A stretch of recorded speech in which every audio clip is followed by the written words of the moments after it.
1:02 da tarde aquí nos Estados Unidos. Son Antón García Fernández e dou a benvida a unha nova emisión en directo do Bar Celeste aquí en YouTube, que despois poderedes escoitar en diferido en moitas plataformas distintas. E, bueno, o resultado deste partido pois é un resultado extrañísimo, non? Porque o Celta só conseguiu 7 empates aún nesta tempada. Este foi o sétimo, semella que o Deportivo da Coruña ten o récord con 11 nunha tempada, e dá a sensación de que o Celta, xa que non pode superar o Deportivo en trofeos, pois quere ao menos superar o Deportivo en número de empates aún, bueno, porque xa supera en número de tempadas en primeira división. Pero cuidado, porque a deste ano non está a comezar nada ben, cun Celta con moi poucos puntos, só eses 7 puntos dos 7 empates, e nada máis. Levamos 9 partidos e non hai vitorias do Real Club Celta de Vigo. Boas tardes, noites a Dinky, e tamén a Celtoia, que xa están por aí, e tamén o meu amigo, compañeiro e cofundador do bar, Fernando Rodríguez. Que tal, Fernando? ¿Qué tal? Buenas tardes, Antón. Pues nada, un saludo para ti, para toda la comunidad del Bar Celeste. Y bueno, un poco aún lamentándome y lamiéndome las heridas de ese nuevo empate, que bueno, tiene mucha amiga, hay que analizar mucho de ese partido, esa jugada clave de Starfelt. Y bueno, vamos a intentar un poco aclarar y poner en común opiniones y vamos a ver si sacamos algo en claro. Lo que sí es evidente es que nos está costando la vida ganar y bueno, pues la cuerda empieza a apretar un poquito, ¿no? Aunque no estamos en descenso, pero bueno, la cosa empieza a estar un poquito ya, pues eso, complicada.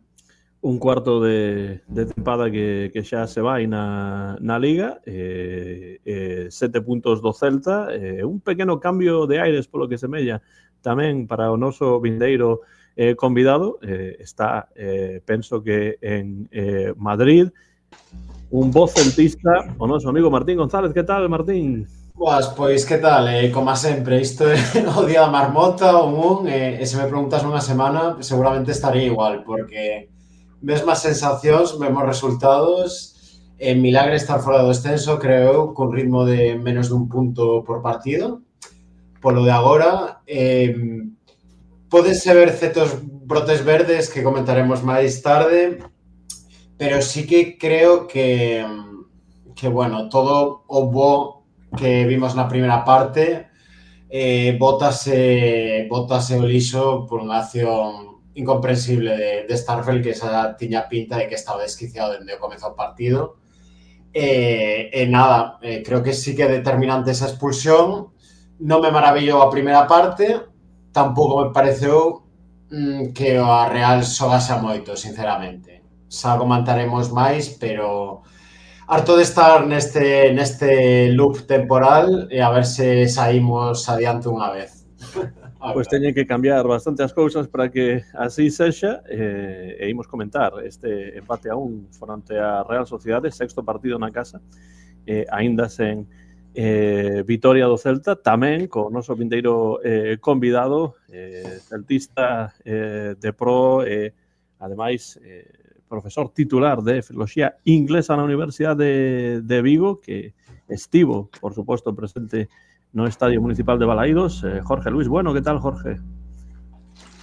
Que tal? Como andades? Pois eu ás veces non sei se estamos no Estadio de Balaídos ou se estamos na cidade ou na vila de Punxsutawney, en el estado de Pensilvania. Sí. Sacan a marmota Phil cada comezo de tempada, porque isto realmente empeza a parecerse un pouco a iso, non? Dúas derrotas, 7 empates, ademais esa cousa rara, ¿no?, de levar 7 empates a 1, e verdadeiramente estamos un pouco, antes falabades da corda que empeza a apretar un poquinho, sí, eu penso que xa a preocupación empeza a ser un pouco máis importante, ¿no?, por a pobreza dos resultados, por ese peor arranque de tempada en anos de historia para o Celta de Vigo, e por cousas que vemos que están a pasar cada partido da mesma maneira, con cousas que non acaban de aplicarse, cousas groseiras que pasan, ¿no? Pero, bueno, temos que falar, como decía Fer, de moitas desas cousas que falaremos seguramente. Disto falaremos con Bosco e tamén no centro de Vigo temos o poeta vigués e ademais gañador de varios premios literarios, celtista de número moi baixo e dende hai moito tempo, o meu pai Antonio García Teijeiro. Que tal, Antonio? Que tal? Moi mal. Pero non me refiro o que ten que ver co Celta, digo na tua como te moi ben, por lo na demais tua moi vida ben, normal, etc. con moito traballo, con moitas viaxes previstas, con cousas que ilusionan, evidentemente, pero tamén cansan. Pero o Celta, moi mal, moi mal. Moi mal en todos os aspectos. E xa hoxe veño disposto a dar caña. Pero en todos os aspectos, Antonio, en todos os aspectos indica un 100% de mal. Iso é así. Sí. Porque todo isto comezou coa planificación, unha vez máis, da tempada. Non temos un equipo para asumir nin siquiera 2 competicións. Bueno, logo darei a miña opinión. En principio, eu dixen hai algún tempo, pero Fernando ríase de min, que como non empeces a gañar, empeza a haber unha psicose. E esta psicose se está a dar perfectamente, xa empeza a mostrar a súa faceta máis evidente. Estes xogadores, moitos deles que non teñen categoría para xogar de verdade en primeira división, ou algúns deles, estes xogadores empezan a poñerse nerviosos. Hai unha ansiedade brutal e unha falta de ideas completas. Entón, por aquí empezan os problemas, pero logo xa direi, porque non me gusta a forma de xogar do Celta. O ano pasado era unha historia, sorprenderon a moita xente, pero este ano están máis que estudados. E, sinceramente, volvo a dicir que estou perdendo a ilusión por ir a Balaídos. Un vai andando, outro día fun andando, chovía, cheguei enchoupado pola humedade que había, vin un esperpento de partido, por moito que diga Martín que no primeiro tempo, por favor, o primeiro tempo foi un desastre, antes mesmo da expulsión de Starfelt, porque a Real Sociedade remataba como lle daba a gana, unha Real Sociedade, para min a máis frouxa Real Sociedade que levo visto en moitos anos en primeira división. E puido meter nos 2 goles de principio, con 2 remates que eu vin dentro, ademais, que milagrosamente foron fora, iso aínda estaba Starfelt. Por conseguinte, mal, pero xa falaremos diso. Quero dicir, no seu momento, direi como este equipo non me gusta como xoga. Por que, despois de analizarlo bastante, este equipo non me gusta como xoga. Bueno, chegaremos a iso e imos por partes entón.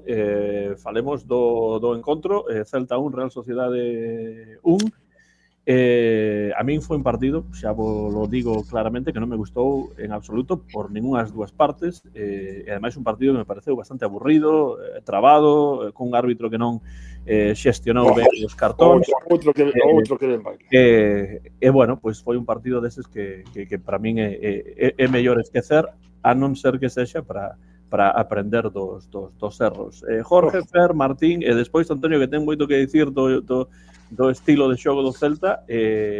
Cal é a vosa lectura do partido? Para min, a autoexpulsión de Starfelt sí que tivo moito que ver, pero eu penso que ningún dos dous equipos xogou ben neste encontro. A ver, eu estou bastante de acordo con Bosco, quero dicir, íamos 1-0 ao descanso e tampouco é que fose un partido para gañalo até ese punto. Tivemos a sorte de encontrarnos cunha boa xogada entre Jutgla, Mingueza e Durán, que por fin se estrea alguén que non sexa Borja na Liga, tamén che digo, xa era hora. Pero dame a impresión de que, bueno, sempre nos igualan o esquema, Claudio ainda non sabe moito que facer porque é un pouco... Intento sair cos 3 dianteiros polo estado de forma de Brian, que non dá sinais de vida e porque Williot está mancado. Porque a min o de xogar cos 3 dianteiros centros a vez non é que non me gusta nada de nada. E despois custanos tantos equipos que presionan alto porque non nos deixan sair co balón xogado, forzannos a tirar o balón para arriba Radu ten moitas virtudes, pero non me parece o mellor en xogo de pés da Liga, dende logo. E despois, por exemplo, o Xetafe, os que están en bloque baixo, como nos custa tanto tirar dende fora da área, que é algo que me trae de cabeza totalmente. Temos aversión total a tirar a porta, se non chegamos co balón no pé. E faltanos que tamén calidade en 3/4, ese enganche que viña pedindo Claudio todas estas semanas. Pois o resultado é este. E despois, como ben distí, Antón, decantas a balanza pola xoga de Starfield.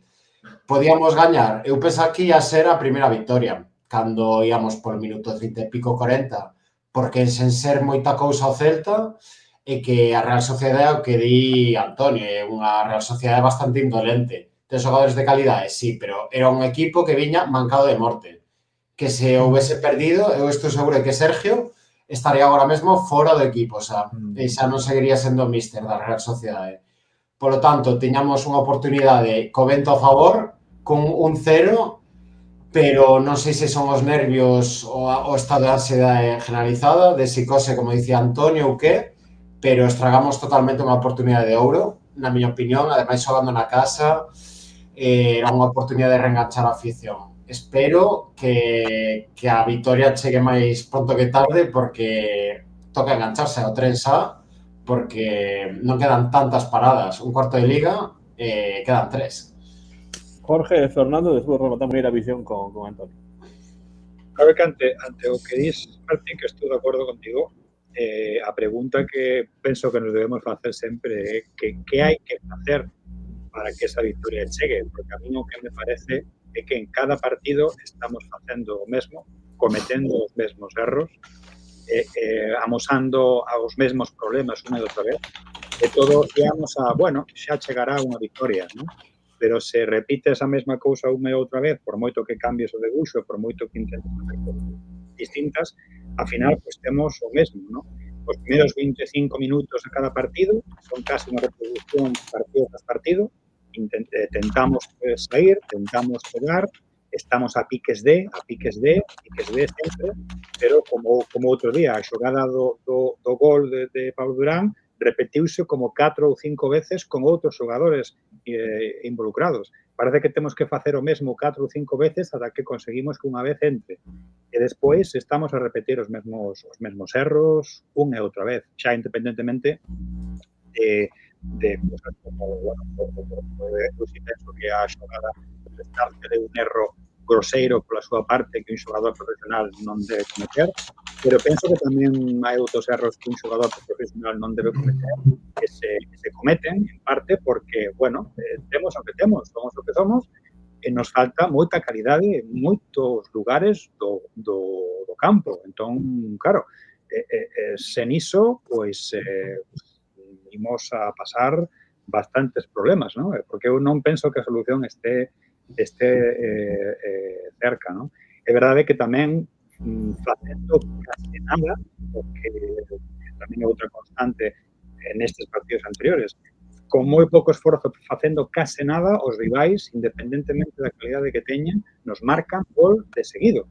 En Real Sociedade, sendo como é, creo que a peor Real Sociedade das últimas tempadas de largo, tamén conseguiu marcar ese gol. É verdade que, bueno, na situación na que estivo, pero, bueno, hubo un gol anulado por fora de xogo que tamén estivo aí, e é verdade o que antes, se non chega a ser por esas 4 ou 5 excelsas paradas de Radu, que penso que é o mellor que levamos a decir nas últimas 5 ou 6 xornadas, sempre un dos mellores, senón o mellor, é o portero que estaba moi cabreado outra vez ao final do partido, porque eu penso que ten moita calidade, non? Está facendo o que está facendo dun xeito case milagroso e non somos quen de marcar ese gol, de intentar ir para adiante, non? Entón, eu non sei, estou bastante preocupado despois dun partido que penso que tiñamos que ganar. Era un partido para gañar, sí ou sí, xa de antes, pero estamos amosando a nosa incapacidade, estamos amosando a realidade, que non é ser derrotista, pero penso que é amosar unha realidade, e a realidade é o equipo que temos é moi complexo este ano coa Liga como está, non estar xa en problemas, non? Como decides, xa estamos moi perto de estar aí no límite do cambio, non? Antes de que entre Fernando e tamén Antonio cos seus primeiros comentarios, completamos o sexteto con noso amigo Mon Catalina. Que tal, Mon, dende Vigo? Hombre, Mon. Que tal? Boa noite. Hola, Que tal? Mon. Boa noite a todos. Vexo a túa cabeza sempre por detrás, pero bueno, Verdade. sei que estás aí, pero bueno, que íamos facer? En fin. Padecendo, Que sí, ibas padecendo facer? sufrindo. Pero bueno. Eu estaba a escoitar, acabo de incorporarme, estaba a escoitar a Jorge. A ver, eu non estou tan preocupado. Teño efectivamente hai argumentos para pensar que non somos os do ano pasado, pero é que non sei, tal vez eu tiña moi claro que a situación en Liga este ano iba a ser moitísimo máis complexa, moito máis complicada que a que vivimos o ano pasado. Primeiro porque o ano pasado non tiñamos este reto que é a Europa League, non? De xogar os xoves. E segundo, porque creo que o do ano pasado foi un rendemento moi por riba das posibilidades daquel plantel. É dicir, foi non quero dicir unha milagre de Claudio Giraldez, pero foi un motor que en teoría estaba preparado para alcanzar os 100 km por hora, de súpeto chegamos aos 160. Pero claro, o normal é que o motor dé a 100. O motor do Celta é o que é. Realmente, eu teño a sensación de que ao equipo non se lle pode pedir moitísimo máis, sinceramente o digo. Polo menos no estado de forma no que vexo a determinados futbolistas a día de hoxe, porque Giraldez chega a ser o mesmo adestrador do ano pasado, coas súas decisións que custa traballo descifrar, pero que no penso que no rendemento xeral é unha maravilla telo como adestrador do Celta. Cría e crerei que é o adestrador idóneo para levar este plantel, vaya por diante, pero que evidentemente imos pasar por dificultades porque somos un plantel que ten moitas limitacións e porque dende a dirección deportiva non se toman medidas, creo, para afrontar un reto tan difícil como deste ano, tendo Europa League, Liga, Europa League e Liga, porque é certo que Claudio Giraldez di que el ten un plantel longo e que está contento con este plantel, pero a realidade é que non é o mesmo xogar cos teus 11 mellores xogadores que ter que estar manexando todo o rato partido xoves, partido domingo, partido xoves, partido domingo. Entón, nese sentido entendo que estamos a render, non sei se no nivel que tenga o plantel, pero que este ano non podemos estar pensando en loitar outra vez por a presencia de Europa. Así que creo que poderíamos estar en mitad de táboa. Tamén vos digo, exceptuando o partido de Xetafe e o partido de Elxe, o Celta non fixo malos encontros a toda agora. Sinceramente o digo. Creo que o rendemento en xeral do equipo non foi malo. Que sucede? Que a moeda ano pasado caía case sempre cara, pois este ano non está caendo cara, pero hai que insistir, hai que estar detrás do equipo e creo que a final de temporada non imos pasar apuros para baixar a segunda división porque o compromiso de equipo é brutal. Entón creo que para salvarnos nos vai dar e con iso creo que é a situación actual a que podemos aspirar, porque o plantel non é para pelexar por Europa na Liga e estar competindo en Europa League, sinceramente o digo. Estou certo de que Antonio terá respostas a isto e matizacións e tal. Fernando, despois Antonio. Bueno, a ver, que ya tengo un folio completo de cosas. Vamos allá. A ver, evidentemente el partido no es bueno ni en la primera mitad ni en la segunda. En la primera mitad lo que vemos es que Celta y Real Sociedad, los dos son imprecisos, pero uno detrás de otro. O sea, las imprecisiones de los dos son constantes. Entonces, en ese juego de imprecisiones, el Celta tiene la suerte, bueno, y el mérito de adelantarse con ese gol. Por cierto, un gol muy bien elaborado, un buen gol, una buena jugada. Entonces, en ese contexto, evidentemente, al Celta la primera parte se le hace muy larga, pero muy larga. Hablaba Antonio antes de esas ocasiones que de milagro no entran. Hay una en concreto que yo no sé cómo no entró. O sea, realmente yo la vi dentro y salió, sí, una casi al final y salió fuera, pero de milagro, ¿no? Entonces, claro, el Celta en ese escenario es capaz de ponerse 1-0, ¿no? Entonces, lo que digo, se le hace muy larga la primera parte al Celta y sucede lo que sucede, ¿no? Bueno, pues ese empujón de Starfelt, que yo creo que no tiene excusa, para mí es amarilla y para mí es una expulsión, sí, sin duda, más allá de que luego hablaremos del árbitro, que hay mucho que hablar también del árbitro, ¿no? Pero evidentemente eso es una imprudencia clara de Starfelt. Me decía Claudio que, bueno, que estaban muchas pulsaciones, etcétera. Bueno, pues evidentemente hay que intentar evitar estas situaciones por lo dicho, porque al Celta el descanso le venía como agua de mayo. O sea, era como un oasis. O sea, el Celta en la segunda parte hubiera estado, imagino, un poco más ajustado, con 1-0 y con una Real, que decía Martín antes, de lo peor y herido de muerte. Eso se lo dice desde el principio, sí. Entonces, claro, era un escenario propicio para estar 11 contra 11 y sacar el partido, yo creo que más bien más con tranquilidad que con sufrimiento. Evidentemente, siempre cuando marcamos un gol siempre decimos que hay que marcar otro porque el Celta necesita más margen para poder ganar partidos, porque sabemos que siempre va a venir alguna pifia, ¿no? Entonces, yo no me reía de ti el otro día, Antonio, simplemente que, bueno, cuando no estoy de acuerdo, pues lo digo, pero no me reía cuando decías que no veías, es una manera mal. de decir, Fer, no, Sí, era una sí. manera de expresar. Pero evidentemente coincido en eso, el partido no es bueno, ni mucho menos, ni en la primera ni en la segunda. El Celta, todo lo que había avanzado en jornadas anteriores en fútbol, lo retrocede contra la Real Sociedad. O sea, todo lo bueno que se había hecho en muchas cosas, al final, pues vamos para atrás, ¿no? Y suerte que en la segunda parte, nada más empezar, el VAR anula ese gol creo que es por, no sé si por medio dedo o por cuánta distancia de fuera de juego, pero por milímetros. Porque yo estoy seguro de que ese gol, si entra el Celta, pierde el partido, segurísimo que lo pierde. Entonces, bueno, bendito VAR y bendita tecnología cuando se usa bien. Bueno, ese tras de Jones ganamos 2-0. Sí, correcto. Entonces, claro, evidentemente. Bueno, antes del 2-0 hay mucho que falar, Mon, ¿eh? Antes de pero es verdad, condicional. Claro, sí, es verdad, pero estamos.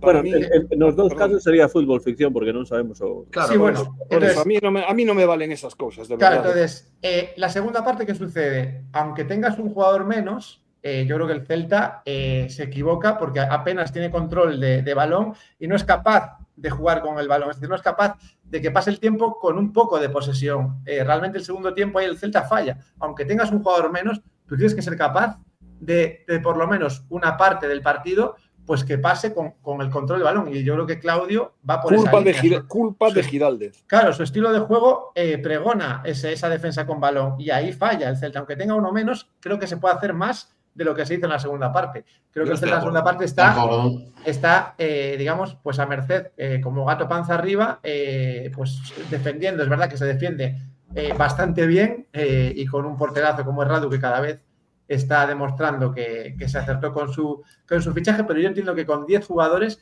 el Celta tiene que controlar algo más el partido de lo que lo controló, ¿no? Y decías, Mo, antes, la plantilla larga es más larga en número que en calidad, por desgracia, yo creo, ¿no?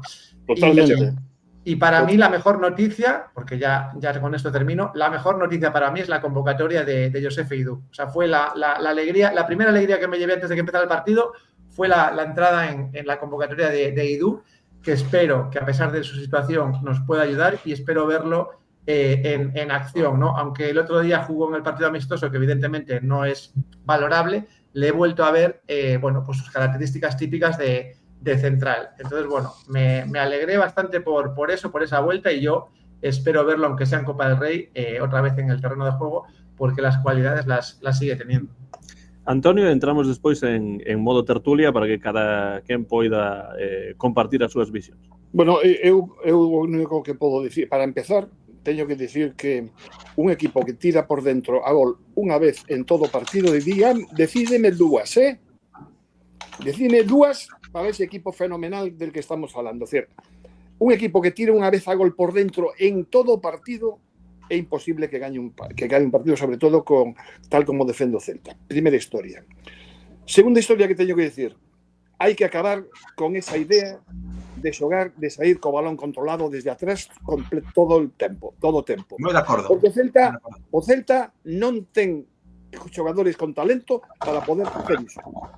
Iso está moi claro, porque o sistema Giraldez, e eu estou con Mon, que para min malia todo, e hoxe vou dar dúas uns tiróns de orellas, pero é o entrenador, é o adestrador do Celta, ese ten que ser o entrenador do Celta, é dicir, o adestrador do Celta. Eu estou totalmente de acordo, non estou contra Giralde, pero sí coas súas decisións. A primeira decisión é esa, sair co balón controlado. Claro, es que hai que dir, non estou de acordo con todo. No estoy contra él, pero sí contra sus decisiones. No, é compatible. Contra sí, claro. algunhas das súas decisións, claro que sí. Claro, é compatible. Hombre, e que vamos a ver, es Dios ahora o qué? No, no. Dios non existe, pero si existise Dios. No podemos decir nada, es decir, tenemos que aclarar que sí. Primeiro, Pero... bien, o Celta pode non pode xogar desta mesma maneira, hai que variar un pouco o xogo, hai que xogar un pouco máis en longo, non digo patadón para diante, sino xogar un pouco máis en longo. Iso non o fai. Cada vez que colle o balón as defensas, un treme, fan uns pasos para atrás, volve ao porteiro, é un risco absoluto, e que non está dando resultado absolutamente ningún. O único resultado que deu foi cando se xogou un pouco adiante, cando fixo a descarga Borja, e de aí naceu o gol. Iso como primeira medida. Segunda medida que a min non me gustou de Giraldez, o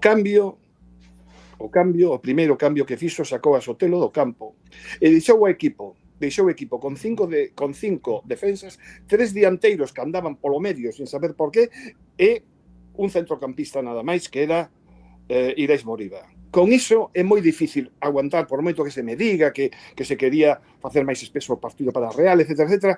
Iso é imposible. Así é absolutamente imposible. Non me gustou nada. E logo, non sei tampouco, e a terceira tirón de orellas que lle dou a Giraldez, o primeiro da saída do balón, o segundo é ese primeiro cambio que non me gustou nada, e o terceiro que pinta Hugo Álvarez, que fixo Hugo Álvarez en todo o partido, que non sabía ni por onde estaba. Eu creo que hai algúns xogadores que están un pouco confundidos porque os expoñen aquí, mañá lá, pasado a colá. Hugo Álvarez foi un desastre, que nin atacaba, o sea, nin cortaba balóns, estaba perdido totalmente por o campo. Entón, non pode ser así. Entón, hai que cambiar esa maneira de xogar. Non pode ser que esteamos sempre coa mesma historia. Os equipos teñen totalmente collido o sistema Giraldez. Fanlle presión adiantada, os defensas póñense nerviosos porque non teñen un talento. Ves a Starfield pasando o balón e dá un pouco de medo, e iso que o Starfield como defensa sí me gusta. E logo teño que dicir, por outra banda, que Starfield saiu outro día absolutamente acelerado. É dicir, expulsaron por iso que fixo un capitán, ademais. Que fixo? Pero xa fixo un par de entradas que eran merecedoras de cartón amarelo. É dicir, o Celta non pode gañar un partido tirando unha vez a gol por dentro. É imposible. Que se puido gañar? Sí. Que se puido gañar si Abdelawi mete ese balón. Que eu, ademais, crin que estaba dentro, cando vin que estaba botaba máis a cabeza. Iso está claro. Pero antes, se non é porrado, o Celta leva 4. Bueno. E no primeiro... Hombre, joder, e fixo 2 paradas seguidas, fixo outra parada a tiro de non sei que. É dicir, por favor, solo Barrenechea e Orzábal estaban volvendo toda a defensa do Celta. E sin xogar nada, porque a Real non xogou nada. E xa dixen dende o principio que para min a peor Real que vexo en moito tempo. Entón, bueno, pois unha serie de circunstancias fan que así é imposible gañar un partido. Non se pode gañar un partido tirando a gol unha vez. Outros tiros van ao anfiteatro, pero esos non contan. Por dentro, unha vez. Entón, bueno, eu entendo que a esta plantilla faltalle talento, que os xogadores da canteira non están evolucionando como tiñan que evolucionar, se están quedando moito. Javi Rodríguez non é o mesmo, non é o mesmo Javi Rodríguez que comezou o ano pasado. Hugo Álvarez ni se espera. Carreira cumpre en defensa, pero non lle pidas que suba porque non sabe. Eu estou moi decepcionado en xeral. Así que esa é a miña primeira impresión do partido que vin, que de verdade me pareceu lamentable. Sinto diferir contigo, Mon, en esas cousas. En algunhas cuestións coincidimos. Claro, pero... Era unha visión máis global da situación. En algunhas cuestións sí que coincido contigo, efectivamente. E, bueno, e prácticamente pouco máis. É dicir, eu non lle reprocho nada aos xogadores, porque os xogadores, a verdade é que deixan a pel no campo. Iso é indiscutible. Eu non lle diría nada a ningún xogador dende o punto de vista de esforzo. Pero claro, o fútbol é algo máis que esforzo. hai que conxugar a certa calidade co esforzo. A este equipo faltalle calidade absoluta. E logo, Jude Glá veu para meter goles, porque senón os goles van depender fundamentalmente de Borja Iglesias. E iso é moi duro, porque Borja Iglesias pode estar mellor ou peor, pero Borja Iglesias é o que desatasca a situación sempre. Falta ese medio centro que rompa liñas, e un que temos un pouco, vin a Hugo Sotelo xogando moi retrasado. É un xogador que ten unha certa visión de xogo e vino moi retrasado. Non sei, non me gustou. Digo, o segundo tempo se pudo aguantar o 1-0 hasta o minuto 89 grazas a Radu, pero a verdade, a sensación que daba era que iba a caer. E si, como di Fernando, si no, creo que foi Fernando, si o gol que anulan por unha media orella a Oyarzábal entra, ese partido palmamos, pero seguro. Seguro, porque este equipo lle falta moitas cosas. E volvo a repetir, Giraldez, para min equivocouse en algunhas cousas, pero para min o culpable de todo isto volve a ser outra vez a directiva e a súa planificación. Non se pode afrontar 3, vamos a decir 2, porque a Copa prácticamente supoño que a tirarán de alguna maneira. Non se poden afrontar con esta plantilla moi numerosa, pero que lle falta talento, pero unha barbaridade. E logo tampouco entendo por que o lateral Javi Rueda non sai de cara, pero eso xa son cousas que evidentemente Giraldez sabe máis que a min e non vou entrar niso, pero esta é a realidade. Así vin eu o partido e así marchei frustradísimo para casa, andando hasta a miña casa, casi unha hora, chovendo, disgustado, a verdade. E cada día me desilusiona máis. Vou seguir co equipo, vou seguir apoiando o equipo, vou seguir indo a Balaídos, vou seguir tendo confianza, pero cuidado, os Osasuna e Alavés son os equipos que nos veñen aí detrás. Gañamos en Pamplona, gañamos en Gasteiz. Se non gañamos en ningún deses dos partidos, comecemos a tremer. Hai moitas cousas sobre a mesa, entramos en modo tertulia e podedes ir facendo os vosos comentarios. Tamén, por suposto, no chat, como xa está a correr.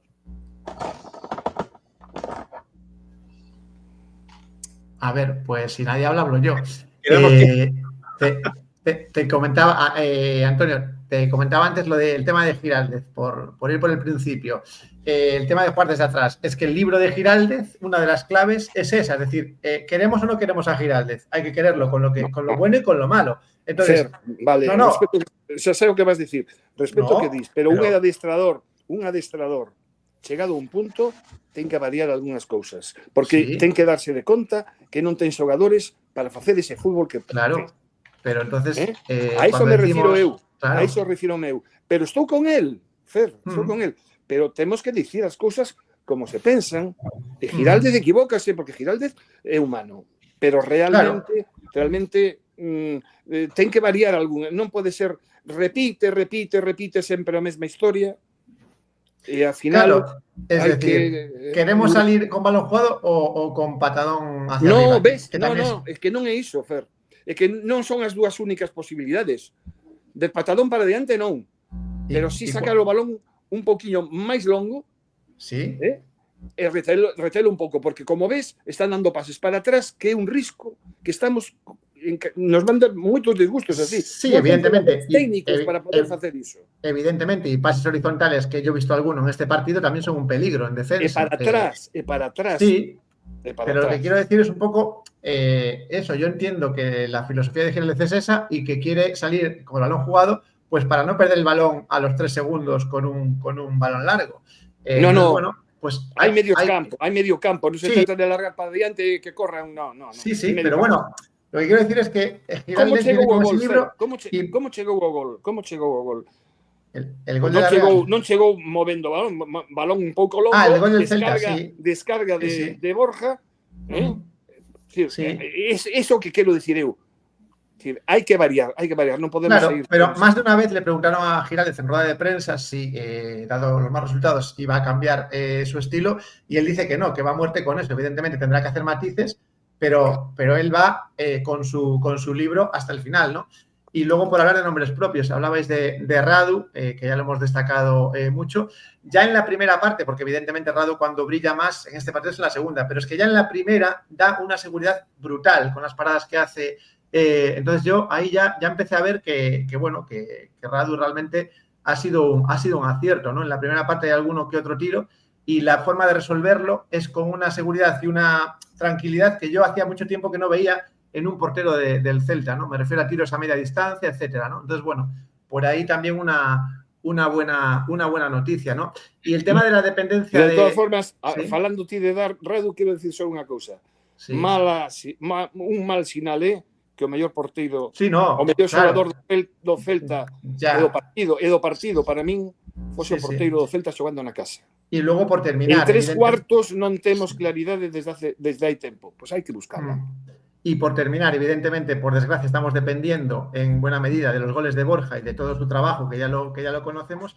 La pena aquí es que las pocas ocasiones que creamos, como la del otro día del Agua que decía antes Mon, pues lo poco que creamos, y es claro que no se transforme, ¿no? Entonces esa es la pena, que los goles no se repartan más, porque aunque nos cueste crear ocasiones, a veces las hacemos y muy claras, y Abdelawi, que ha vuelto a tener una ocasión para reivindicarse y no es la primera que tiene, ya la tuvo el otro día en Europa y la desaprovechó, pues sigue desaprovechando ocasiones que le está dando Claudio contra todo pronóstico, porque ya el otro día contra el Stuttgart a nadie se le ocurre pensar que va a ser titular. Es titular, no aprovecha la titularidad y el otro día le da un rato y tampoco la aprovecha, con lo cual Abdelawi eso é profundamente injusto, na miña opinión. Eu estou de acordo con Mon. Hombre, eso profundamente injusto. A xogada na que erra por 1 centímetro o fai moi ben o rapaz.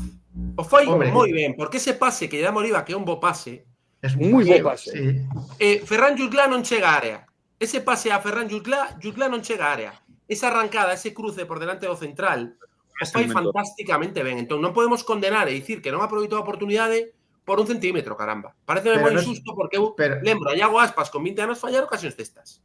Pero que ademais tomou varias decisións boas antes do remate, quero dicir, fallou o remate, sí. Claro. Pero creo que foi un bo cambio de Claudio. Quero dicir, comezas cos 3 dianteiros centros, non che queda outra peza para tirar ao desmarque un balón para arriba. Se cae ese balón 1 centímetro á dereita, a meirande parte dos faladoiros relacionados ao Celta estarían a falar de xenialidade de Giraldez, que bo cambio que non veu ninguén, que ben manexado. Pero non foi un pase, non foi un pase. Sería así. A mí non me valen eses faladoiros, non me valen. Claro que non, pero o que quero dicir é que hai que ter un pouco de perspectiva. Creo que sería igual de injusto dicir que maravilloso Giraldez outra lección táctica tal e cual, porque sufrimos moito no partido, pero creo que o segundo tempo hai que ter en conta que con 10 xogadores, co campo como estaba, e cun rival que non é o mellor, pero un rival de primeira división con moita calidade, que sacou xogadores de moito diñeiro, caramba, hai que poñer en valor tamén. Eu creo que estamos, sinceramente o penso, estamos a perder a perspectiva do equipo que é este Celta. Este equipo hai 1 ano e medio con 10 xogadores no campo, e sen Iago Aspas, con Benítez, vamos, o que podíamos aspirar é a chegar 0-1 en contra ao minuto 80 e intentar sorprender nun córner. Entón, creo que todo o camiño que andivo Claudio tan rápido, ao final se lle está a volver en contra. Porque o fixo tan ben o ano pasado que agora as expectativas están moi por riba do que creo que é o nivel real. No, eu creo que non. Estou de acordo. Que así, vendo as opinións das redes, digo que non. Eu personalmente digo que non. Non é así. Non hai que exixirlle ao adestrador, polo que fixo o ano pasado. Hai que exixirlle polo que faga este ano. O ano pasado houve moitas circunstancias que se aproveitaron ben e punto. Pero é evidente que este equipo este ano non xoga ben. Entón, bueno, hai que buscar solucións. Non xoga ben, non. Por moito non xoga tan ben como o ano pasado, pero é que non xoga ben. Pero Antonio, lembra que na primeira volta do ano pasado o equipo non carburou nin a metade do que carburou nas 12, 14 pero últimas porque estaba collendo a idea de Claudio. A idea de Claudio está collida xa. Entón agora tamén non a teñen collida os contrarios.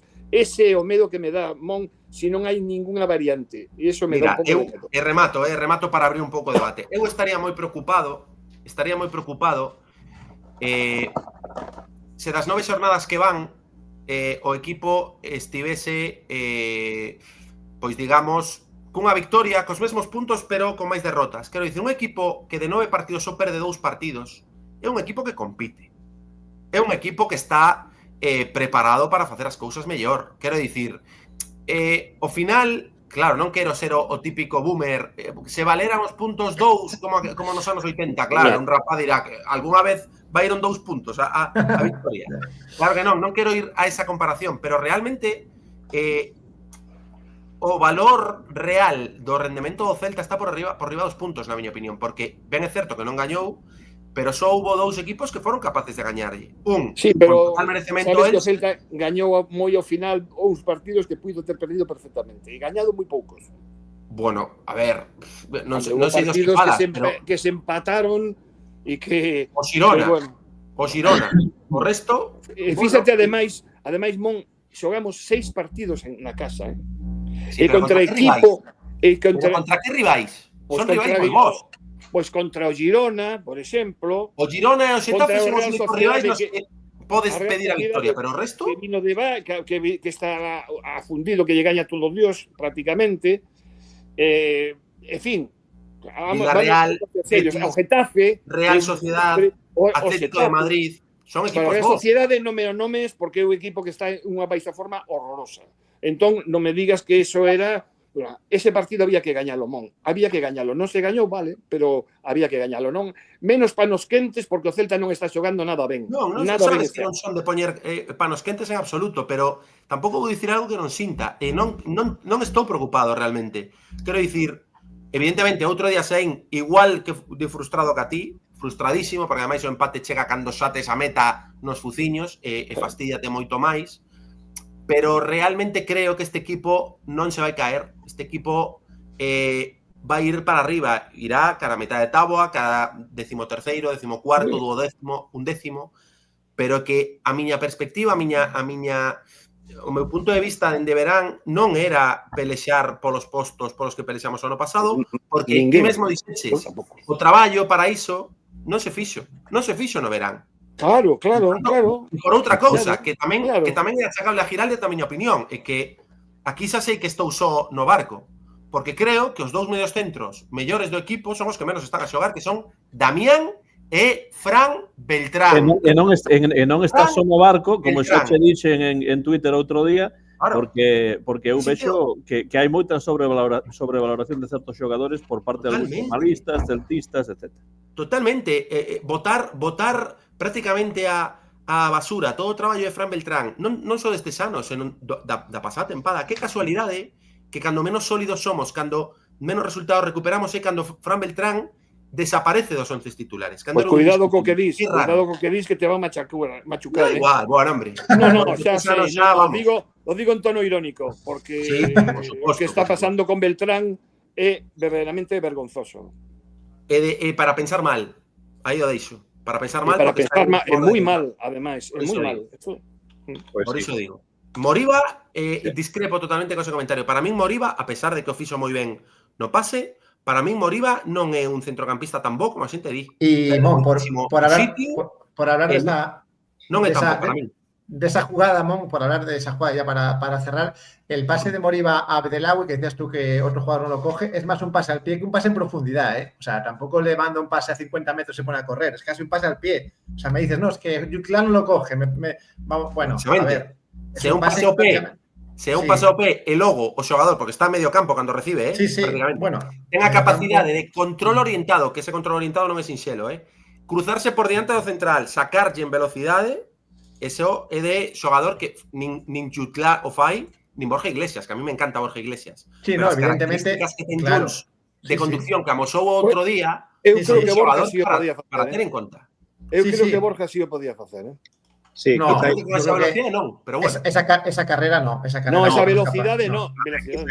Non o Borja de agora, pero eu tamén pensaba niso. O que nos falta é unha mestura de ambas cousas, porque a carrera e o control de Abdelawi é fantástico e a precisión que ten outro xogador tipo Borja, non? O problema de Jutla é que eso non o faría nunca porque é un xogador que se lle esgota a gasolina moi cedo. O sea, estaba ben 50, 60 minutos, máis non? E o problema é un pouco eso, non? Que estou de acordo con todo o que... Pero Pero sabes por que se lle esgota? Porque é o tipo que máis traballa arriba, no medio, e mesmo vai a defensa a despexar balóns nos corners. O sea, Totalmente. por iso. Sí, é verdade. Pero realmente é unha seguridade. Cando está no campo, traballa e non ten ese forma, non?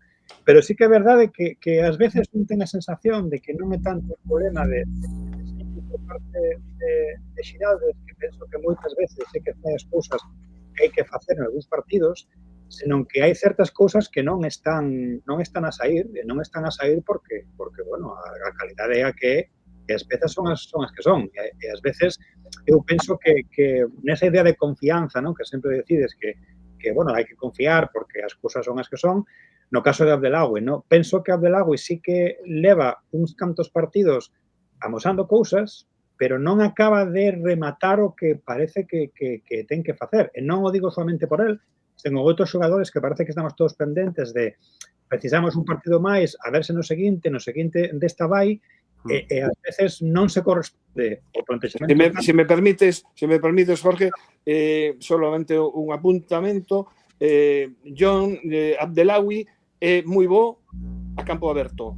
É un pouco que lle pasa tamén a Pablo Durán. Pero despois, en un contra un, non se vai de ninguén. De momento. Pero eu penso que precisamente por iso entrou nesa segunda metade, non? Eu non estou en contra dese cambio. Estou en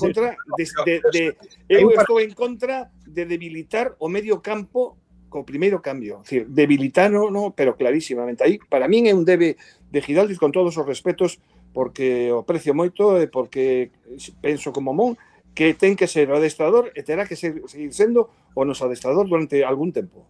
Jorge? Perdón, Jorge.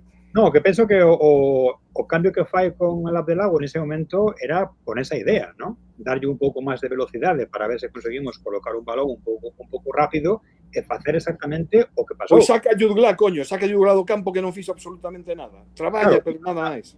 O que pasa é que ao final pois non se conseguiu, pero o cambio está iso. E a pesar de que eu tampouco estaba moi de acordo con ese cambio previo, ao final penso que o resultado e o rendemento que deu Carlos Domínguez tampouco foi tan malo. Penso que foi unha clave bastante importante nese efecto de resistencia que tivemos neses últimos momentos onde a Real Sociedade se que estaba empurrando constantemente e todo o mundo pues, xa sentía que... Porque non había medio campo, medio campo. Penso tamén que a saída de Beltrán foi pues, moi tardía, evidentemente, para facer iso, que aí sí que penso que ten que pasar alguna cousa, porque non é normal que se sempre decíamos que esa dupla de Beltrán-Moriba era irrenunciable para que o equipo funcionase ben. Este ano non está pasando, e non sabemos moi ben por que non está pasando, non? Claro.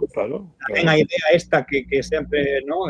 Xa pues, a principios de tempada tamén se decía, non? Que Garcés non sabía se Beltrán quedaba, se marchaba, a cousa pues, non está moi ben. Tamén outro día dixo que as negociacións con Mingueza que tampouco van, pues, non dá, e de feito, Mingueza é verdade que ás veces te quita tanto como te dá, pero nos últimos 5 ou 6 partidos foi un dos poucos que está a ver o mesmo tipo de oco, o mesmo tipo de pases claros que ás veces ve somente. Claro, pero Jorge, fixademos que ao final é que pensando as cousas, claro, estamos a ver, non hai calidade, pero que realmente lonxe de reforzar o equipo de cara ás 3 competicións, realmente este equipo a día de hoxe, a espera do que poida aportar Brian, que é un proxecto, do que poida aportar Ferran, que atado agora, Ferran Jutglà, que atado agora é nada.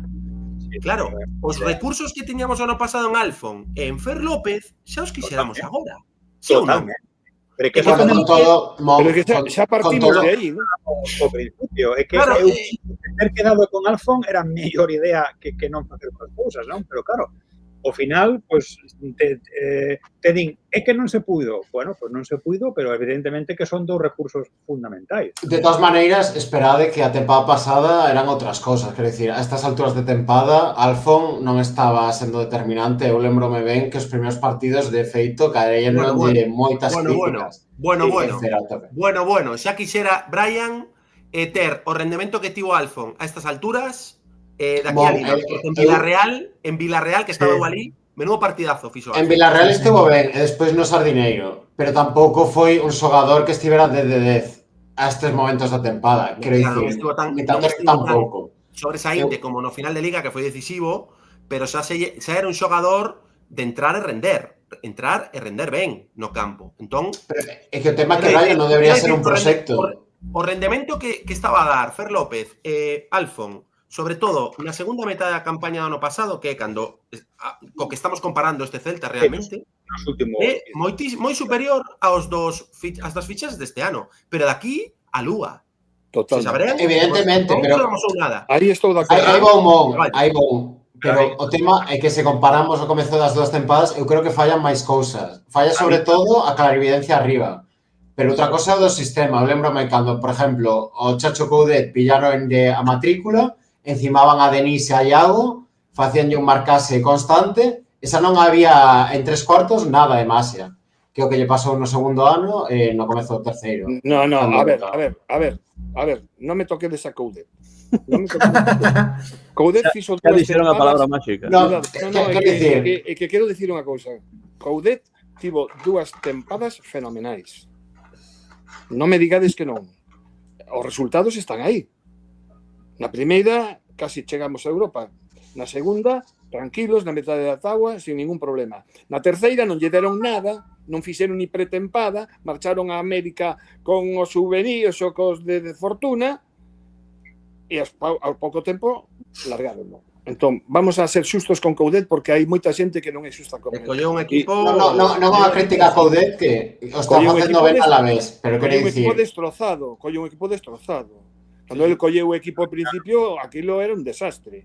Vale, o efecto sorpresa, moi ben, pero ao final o equipo funcionou. O segundo ano, o equipo non pasou ningún problema, ou si. Recordades? Pois non pasou ningún problema. O terceiro, lle quitaron posibilidades, estaba cabreado porque non lle chegaban xogadores, fixe unha pretempada que casi non foi pretempada e ao final saltou. Esa é a realidade. Espera, non quero facer... E para rematar, só digo unha cousa. O primeiro que dixen hoxe foi que o problema máis gordo deste equipo é a directiva e foi a planificación que se fixo este ano para xogar o que tiñamos que xogar. E dixen nun bar anterior, dixen, eu estou convencido que a directiva non quería que xogásemos a Europa League. Eu estou convencido que coa Conference se daban porque sabían que iban ter que facer algo máis do que fixeron. E ese é un problema moi, moi gordo. De volta, Martín. Sí, que non se tome como unha crítica extrema a Coudet, que a mí me gustaba bastante o Chacho. Non o digo por ti, Martín, non o digo por ti, digo porque estou farto de ler comentarios contra Coudet como se fose un bicho que chegou aquí. Non, o meu iba máis porque a tendencia segue sendo similar. Primeira tempada sobresaínte, bueno, primeira de Claudio enteira, porque chegou con 10 partidos restantes, non? E bueno, eu creo que intenta seguir facendo o mesmo de maneiras máis ou menos distintas, podemos dicir, pero que polo momento tanto de, sobre todo, psicolóxico, eu creo que é moi psicolóxico. Vamos a incidir no feito de que Starfelt cargouse dúas amarelas completamente evitables. Tuvo algunha xogada máis na que pudo recibir tarxeta. E despois, cando Javi Rueda tamén me chamou bastante atención, non sei se se comentou, chegou no minuto 50 ou algo así, e metamente na primeira xogada cargouse dunha amarela completamente, na miña opinión. Na primeira xogada. Teño un partido máis ou menos fresco. Totalmente evitable.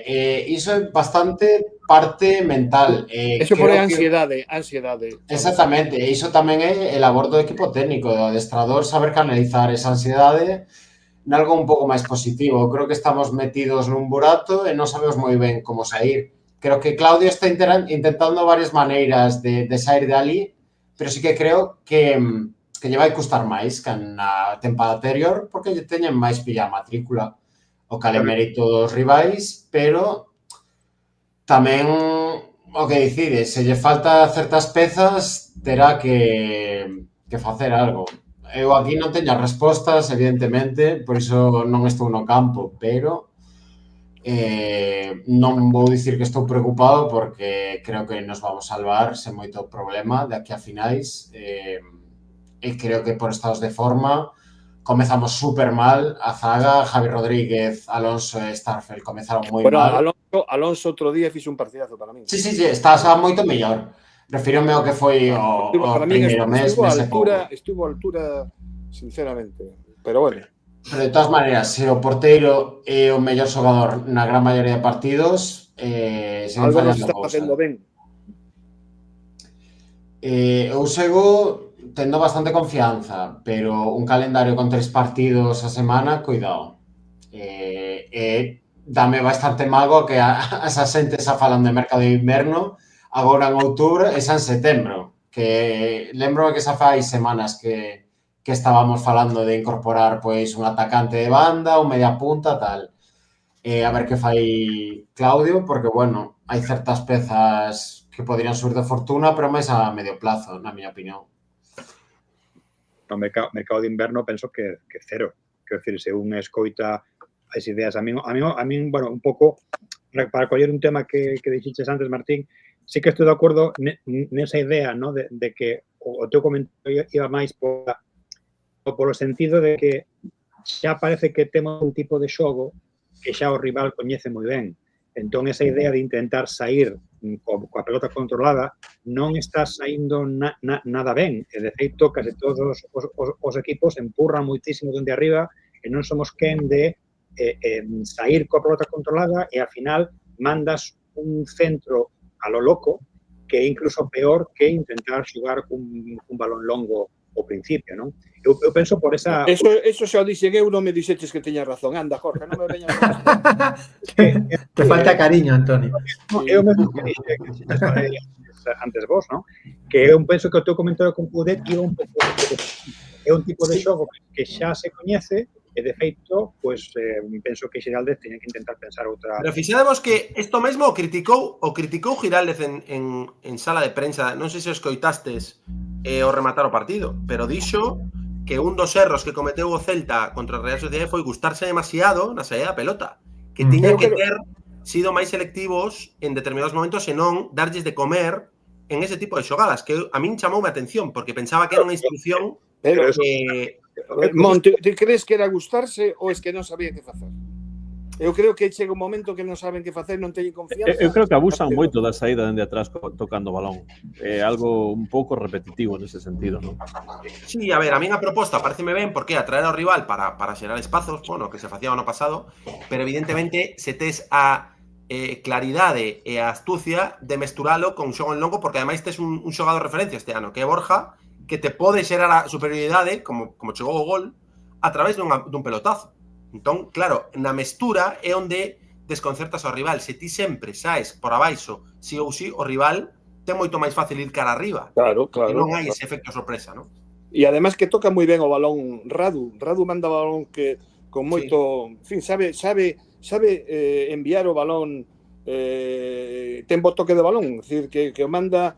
non lanza pelotazos, non son pelotazos, son balóns dirixidos e iso é moi importante. Sí. É un pouco o que comentaba ao comezo, de que ou estamos intentando sacar o balón xogado, o malo que o noso mellor central, bueno, menudo día para dicilo, é Starfel, que é bastante pataca cocida co balón nos pés. Claro, damos balón a Mínguez ou a Javi Rodríguez, ou a Carlos no seu defecto, que tamén ten bastante boa saída de balón. E se nos falla iso, porque todos nos fan presión alta e nos xogan a pares, que é lóxico, case todos os rivais que eu recordo neste comezo de liga, o que facemos é saque arriba e que vaise Borja, que é o que mellor cuerpea dos nosos dianteiros. Que pasa? Que, bueno, eu, por exemplo, na segunda metade, non sei que pensades, creo que debíamos defendernos máis con balón e non replegarnos tanto. Aí non sei canto entra do psicolóxico e canto non. Tamén te digo, Martín, que Starfel ya fue peor. Starfel con el balón dando pases. Ya mejoró bastante ahí. Ya le hizo mejorar bastante Giraldez. Ya fue peor. Sí, pero ten pouca seguridad de Fer. Bueno, pero quiero decir que ahí avanzó. O sea, contra natura fue capaz de mejorar ese aspecto. Perdona, Martín. Sí, o fallo que tivo outro día non foi precisamente co balón nos pés, pero... No. Eu que creo que debíamos, non sei se meter a Damián antes, poblar un pouco o medio de campo, porque é verdade que estes dianteiros que son moi solidarios. Outra cosa non, pero a min Ferran está gustándome bastante en labores defensivas, aí presionando pola banda, igual que Durán. Que pasa? Que son unha illa, non tes maneira de sacar o balón porque hai un medio centro, entón pasamos o balón a Ilais como podemos e Ilais que se invente algo, que se van con moito fixo o pobre de Ilais, que estaba completamente só. Moito, Ilais para mí foi dos mellores. Eu creo que tiñamos que ter dous centrocampistas seguramente nesa segunda metade e intentar máis controlar co balón, porque claro, encimamos moito rival, pero centros laterais continuos, e xa na primeira parte houberon 2 ou 3 remates francos, creo que case todos do Oyarzábal. E iso cando xa éramos 11. Entón, pois, intentar evitar ese tipo de situacións por medio da posesión. Non é tan fácil facelo como a dicilo, sobre todo cando estamos con menos e faltos de confianza, pero por exemplo, o cambio de Hugo Álvarez non o entendí tanto. É que a que saiu Hugo Álvarez outro día ao campo, non o entendín aínda, terán que explicarmo porque non teño nin idea para que saiu Hugo Álvarez, que además está fatal, por outra banda. Son as 9:03 minutos en Vigo e sei que Mon tiña que sair, así que quero darlle unha derradeira palabra e tamén a oportunidade de que dé as puntuacións para deste partido. 5-3 e 1. Así nada, que simplemente, sí, nada, despedirme de vos, encantaría estar un ratiño máis, pero eso non podo. As puntuacións, complicada, a verdade. A min gustoume moito Pablo Durán, daríalle 5 a Pablo Durán, estivo non só polo gol, senón por ese traballo innegociable que fai, por esa capacidade que ten de ir ao espazo tamén, que compartiu neste partido con Junts, que creo que o fixo ben, realmente. Creo que este caldo de cultivo que hai nas redes de machacar ao rapaz creo que non é xusto, porque, bueno, primeiro porque case non tivo oportunidade, segundo porque é moi novo e porque creo que na xogada fai fantásticamente ben, salvo a resolución. Pero bueno, 5 puntos para Pablo Durán, 3 puntos para Radu, que fixo unhas intervencións fantásticas, e 1 punto para Marcos Alonso. De acordo. E nada, simplemente mandar unha mensaxe de tranquilidade, porque estou convencido de que imos ir para arriba, de confianza, de que estou seguro de que a mellor versión dos xogadores, que creo que un dos problemas que está ter o Celta, é que hai moitos xogadores por debaixo todavía do seu nivel. Marcos Alonso xa está recuperado o seu nivel, xa outra cousa. Hai xogadores que o galla recuperemos para a causa, un é Fran Beltrán, outro é Damián, ao que botou de menos moitísimo por ese ritmo de xogo que lle dá o equipo, que imos contra o Pau, contra algún partido máis. E logo esperar a que os xogadores de banda, como poden ser Brian Zaragoza, como pode ser Ferran Juglán en un partido, a mellor versión de Javi Rueda de carreira, aparezan, porque necesitamos profundidade no ataque. Ás veces achacamos moito a saída da pelota, pero é porque no medio campo non atopamos esa profundidade nos costados, non? Entón, estou convencido de que a partir de moi pronto estaremos ante a versión boa do Celta, encaderemos un par de victorias e con un par de victorias estamos en mitad de táboa. Por lo tanto, tranquilidade, confianza e seguro que non vamos a falar outras cousas. Transmítellelo aos xogadores.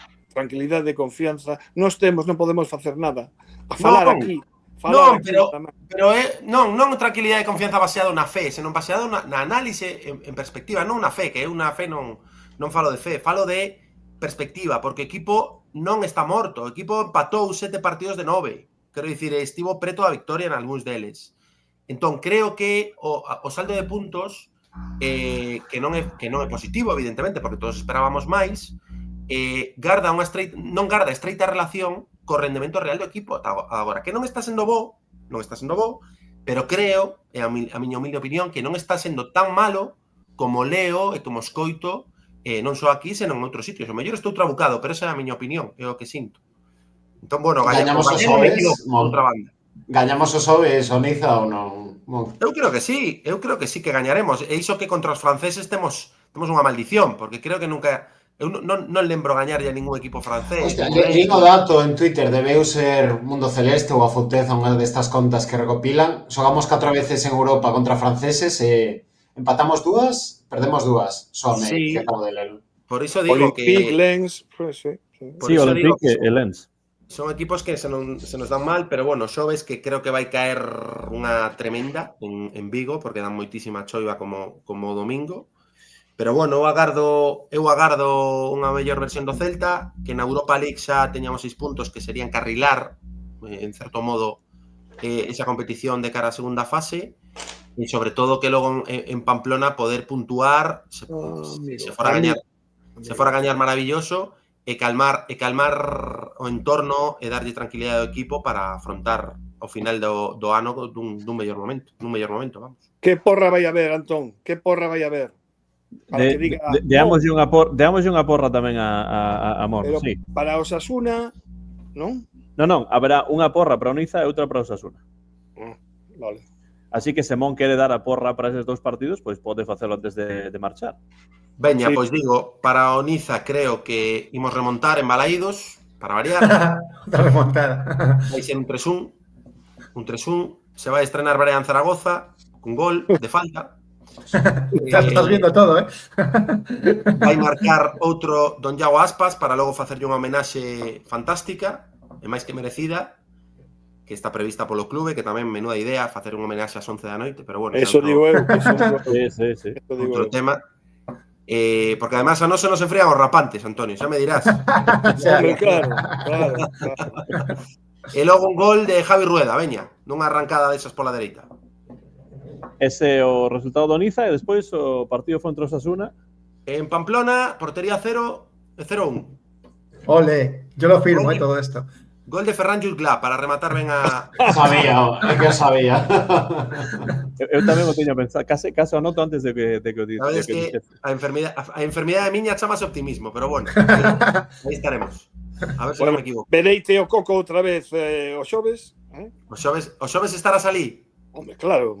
Bueno, Eu a Balaídos vou sempre. Con choiva e todo, da igual. Con choiva o que pase, igual, é igual. Verémonos e sempre que saibades que Antonio igual se enfada porque digo isto diante da audiencia, pero eu sempre que miro para él me falla así. Sempre o ve, non sei se somos nervios, pero sempre o ve tranquilo, confianza. E ao final sempre ten el razón últimamente, pero bueno, que hemos... Pues a ver se cambian un pouco as tornas. É un placer verte, Mon, un placer verte. Igualmente, a ver se coincidimos os xoves e nada, un placer estar con vosco e xa veredes como veñen boas novas nos próximos Bar Celeste. Grazas por estar aí, volta sempre que teñas tempo para facelo. Unha aperta, ata logo. Ata a próxima, Mon.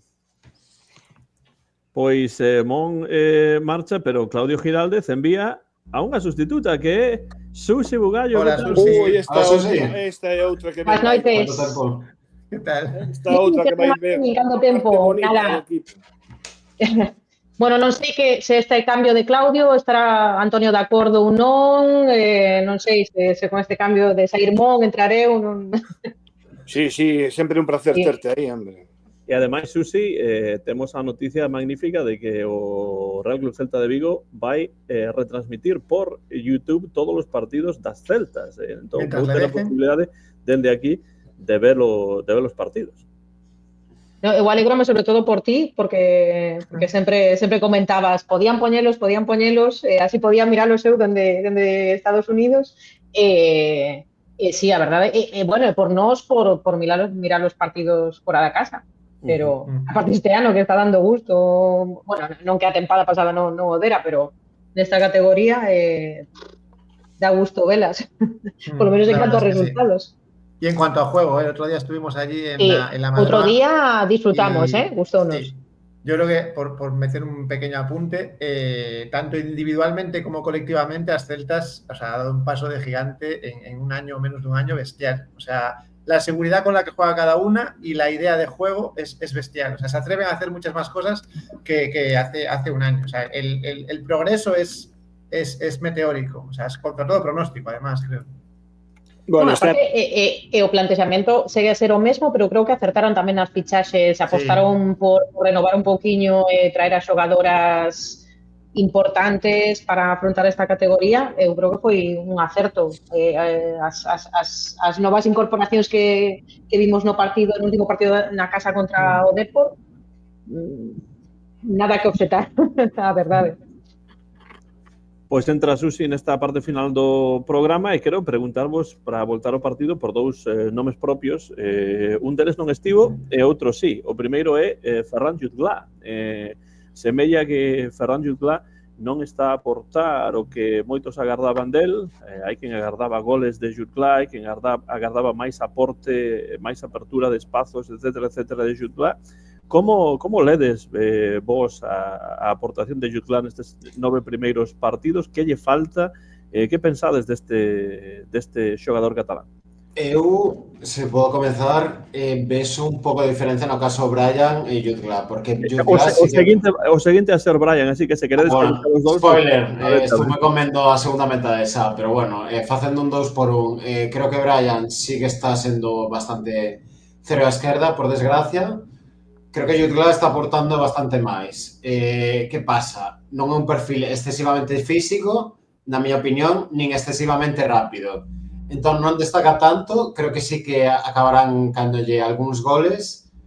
Tampouco viña con cartel de ser grandísimo goleador, quero dicir, vai por rachas. Pero veu para iso, veu para meter goles, Sí, para non ser insusto col chaval, quizáis non era o perfil que necesitábamos, porque non é un goleador destes de 20 goles cada tempada, creo que nunca chegou esos números. Deses non hai xa, Martín, esos non hai.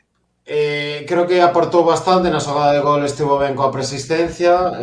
Lembro que foi un bo pase, non, a costas do defensa rival para pillar a Mingueza, que dende ali tivo que, bueno, colocar un balón raso destes que parece tan difícil meter no Celta últimamente. Creo que sí que está aportando cousiñas, pero hai que pedirlle máis. Por lo tanto, eu vou xuzgalo no Ecuador da tempada como moi cedo. Creo que está mosando cousas. Non vou ser excesivamente crítico con el, nin penso que tivera moitísimas ocasións claras, nin que rase o inerrable, como pode ser, bueno, ia decir Jones, pero pareceme tamén insusto con el. Pero bueno, dilo, no tengas miedo, Martín. Ese tipo de ocasións, que bueno, Jones tampouco tivo tantísimas, se roba que tivo outro día. A ver, yo coincido en eso, que evidentemente Jutgla no hace su mejor partido el otro día, pero es que es el que da el pase a Mingueza, por ejemplo, en el gol. Entonces, bueno, evidentemente le falta, pero tiene esas cosas de que ayuda. Decía alguien ahí en los comentarios que Jutgla también nos ha dado puntos sin marcar goles. Yo creo que en parte es verdad. Evidentemente no fue su mejor partido, ni mucho menos contra la Real Sociedad. No estuvo fino. La verdad es que no, más allá de ese pase que evidentemente lo hace bien, y es el gol además, pero más allá de eso, no es el... De todos los que jugó Jutgla, ha habido partidos mejores esta temporada, seguro. Pues mira, que a mí foi o único no que casi diría que me gustou de verdade de Jutgla. Eu sí que estou un poquinho decepcionada, no que levamos de tempada tanto con él como con Brian Zaragoza, que penso que non están a aportar o que se esperaba deles. Brian Zaragoza supoñamos que ia aportar ese desborde, de irse por velocidade. As xogadas onde intenta algo nunca rematan en nada, nunca non aporta ninguna asistencia, ninguna xogada de perigo. En o caso de Jutgla, eu penso que contra Real sí que fixo cousas ben, errou menos que en outras ocasións, pero sí que en partidos anteriores eu penso que as decisións que tomaban non eran sempre as máis axeitadas, tanto de cara a tiro a portería como de cara a tirar desmarques, non sei, a mí non me acaba de gustar completamente. Pero bueno, sí que quero darlle, como dicía Martín, marxe de mellora, a mí non me disgustou no último partido, así que, bueno, haberá que darlles tempo. Eu penso que dos dous que estáis a falar, Brian penso que non está a dar o resultado que todos esperábamos del. Eu esas carreiras con desborde que facía co Osasuna o ano pasado, eu non as estou a ver, está moi baixo de forma. Penso que tamén mentalmente, penso que hai algún problema tamén aí, porque non pode ser solamente a forma coas tempadas xa coas xornadas xa que levamos. E Jutgla é todo o contrario, pode que o resultado non estea sendo tan bo, pero ten un compromiso e unha capacidade de traballo bastante máis elevada que algún compañero seu, incluso. Sempre que está no campo o dá todo, é un xogador que apoia sempre, que axuda sempre, houve un par de partidos onde, bueno, puido marcar un par de veces, e non foi así, pero polo menos tenta sempre de facer algunha cousa, non? Me gustame máis que o rendemento que está dando Brian, pero sí é verdade que parece que eran pois as dúas non estrelas, non? Pero que son xogadores que iban a marcar as diferencias e non se están a marcar, como tampouco estamos vendo, lembrade que sempre falábamos de que este tiña que ser o ano onde moitos xogadores se reivindicasen e moitos xogadores explotasen, e non está a pasar. E penso que tamén hai que decirlo, que non pasa nada. Non penso que sexa ser injusto con xogadores tipo el Adelaide cando teñen que facer unhas funcións que é algo para o que están no campo e sempre pois falta non consiguen facer o 100% que se espera deles, non? E xa van pasando outros partidos, non? Como tamén me preocupa isto que estamos a falar sempre, non? De que bueno, son empates que están moi ben, pero sempre falamos de que son partidos que había partidos que se tiñan que gañar, non? Falamos do Xirona, falamos da Real Sociedade, que eran cousas que se daban por sentado, non? E penso que instalarnos un pouco nese mantra de que non pasa nada e isto pues, se vai a resolver, non? Como decía hoxe, creo que era Armando Álvarez do Pardo de Vigo, non? Que tamén isto pasará, non? Sí, pero ou non, non? E ao final son cousas que non podes estar pensando en iso, como penso que a directiva tamén está instalada en dar por sentado que a salvación está garantizada. Eu penso que é verdade, que están pensando nisso, están pensando en que temos que ver o negocio do ano que ven, porque esta temporada xa está amortizada, xa está garantida, non? Creo que é un peligro que se está permeando, se está colando na psicología dos xogadores, está indo na súa contra en moito partido. Bueno, que diga, isto tamén pasará pois o que fai é proba de fe, e non simplemente porque non hai unha seguridade niso ni unha verdadeira argumentación, senón porque a lo menos temos claro que leu a Biblia, porque esa é unha frase tirada directamente dos textos bíblicos. Antonio, Brian, pues, plan... Eu estou agora moi de acordo co que acaba de dicir Jorge, que ademais é o que levo dicindo eu xa dende hai un par de partidos ou tres, que isto non pinta moi ben e que non podemos quedarnos tan complacentes porque a cousa non pinta nada ben. Eu estou convencido que posiblemente nos salvemos, pero para iso hai que dar un golpe enriba da mesa, gañar un partido, gañar outro, porque senón ímolo pagar moi caro. E con relación ao que dicíades, a mí me defraudaron. Sinceramente, eu estou defraudado cos dous. Nin Jutgla, eu non esperaba que fose un fenómeno, pero sí esperaba que achegase moito máis, non? Dicir, traballa, non se lle pode dicir nada porque deixa a pel no campo, totalmente de acordo, pero el foi fichado para digamos que achegar algo máis, algún gol, algo máis de perigo, pero es que eu nunca vexo perigo nas xogadas de Jutgla porque sempre toma a peor decisión, ou cando parece que vai ben se lle escapa o balón, sempre pasa algo que non lle permite de verdade cristalizar o que queda. Eu creo que tamén hai un pouco de ansiedade, non? É que, ao final, creo que este equipo, a ver se funciona ben a psicóloga, porque estou vendo que hai moita ansiedade e que non gañar un partido de 9... Pero é normal, non, Antonio? Se non se gañan partidos, é normal... Claro, por eso digo. Entón, pero el non está solventando nada. E a min, a verdade é que Jutgla esperaba algo máis del. Veremos se non o crucifico ni moito menos. A ver, que máis me defrauda, dende logo, de todos os xeitos, é Brian Zaragoza. Porque o vexo un xogador, non sei se pouco implicado, non sei se esa palabra, pero, desde logo, pouco traballador, moi feble, é dicir, en canto soplan, tiran con el, fai sempre a mesma xogada, co cal os defensas están tranquilos porque o teñen coñecido, hoxe estudiase moitísimo o tema dos xogadores, saben os partidos, os equipos, todo está moi estudado no fútbol e realmente, para min, Brian Zaragoza, de momento, está sendo unha enorme decepción. Pero Brian Zaragoza non jugou nada el outro día, ¿no? ¿O sí? O no, estou falando a nivel global. Eu creo que preguntabas a nivel global, ¿no? Entón, sí, a nivel global. Vale. De momento non está chegando nada. Eu sempre estou esperando que faga algo, que de verdade ilusione un pouco e que digamos, con este tío sí que podemos crear máis perigo. E de momento non pasa. O único que crea perigo neste equipo, e discrepo con Mon, es decir, non me parece que outro día fose merecedor de 5 puntos Pablo Durán, sinceramente. A mí tampouco. Creo que Borja Iglesias o que realmente está creando máis conflitos para o equipo contrario e máis problemas. Os demais non lles vexo realmente nada, están como amedrentados, están como nerviosos.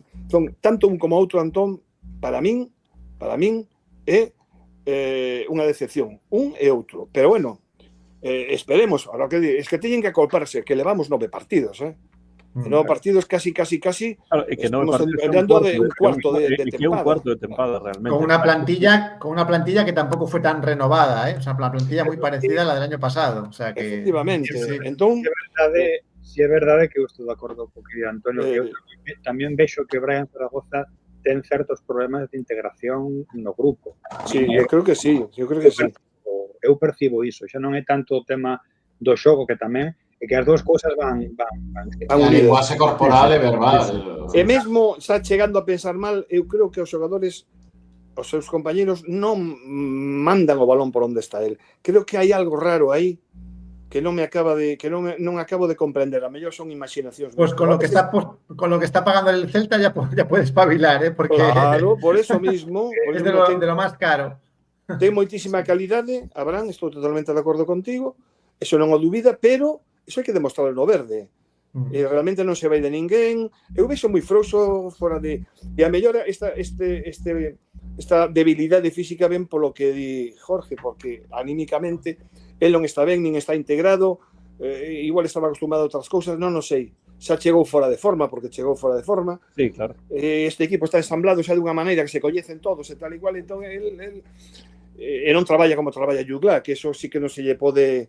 Claro, para mí esa é unha das diferenzas, non? Eu vexo a Jugla moito máis traballador, pero ás veces dá a sensación de que está un pouco perdido porque non sempre semella que el saiba do que xoga exactamente nos partidos. Hai momentos dos partidos no que dá a sensación de que está un pouco por aí intentando facer algo, un pouco de todo, pero moito de nada, non? Entón ese é un problema de él. Concordo. Pois é un tipo que en principio tería que desbordar, tería que ser diferencial, pero o que intenta non lle sae e pode ser que, como di... Además, tampouco sei de que xoga Jugla.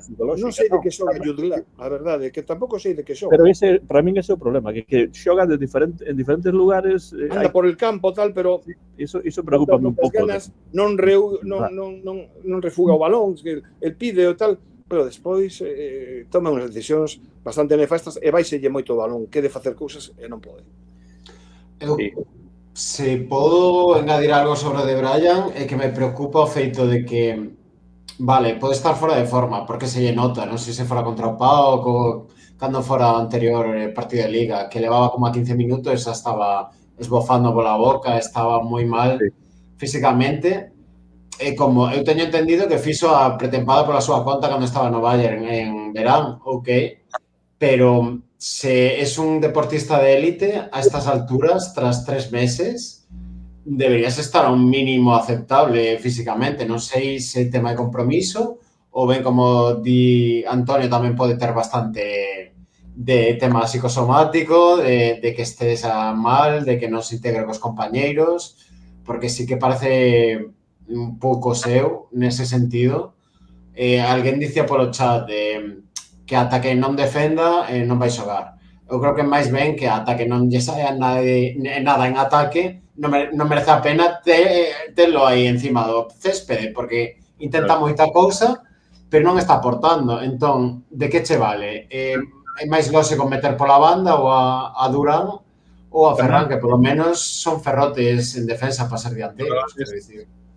A veces Durán non se sabe, a veces ten a sensación de que non sabe moi ben a que xoga.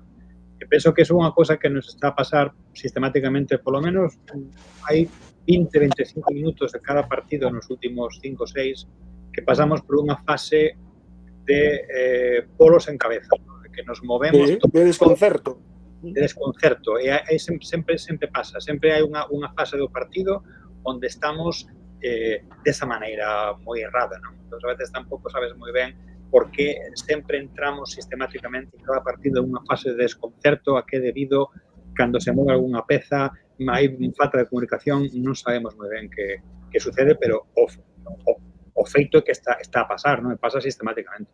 Despois de marcar, non sei que pensades, pero ata o final da primeira metade, eu creo que era un momento para rematar a Real Sociedade, que estaba máis mancada, e non aproveitamos para nada esa superioridade momentánea. Creo que baixamos os brazos en vez de meter o chimpo, vamos. Apretar, sí, un poquinho de máis. Estou de acordo con esa opinión de Celtoia sobre Brian Zaragoza. Eu creo que está nunha nube, efectivamente, que ten que baixar desa nube, centrarse que está no Celta, que ten que traballar máis, que ten que poñerse en forma, que ten que xogar máis en conxunto, que non ven aquí en plan de figura, que é un erro.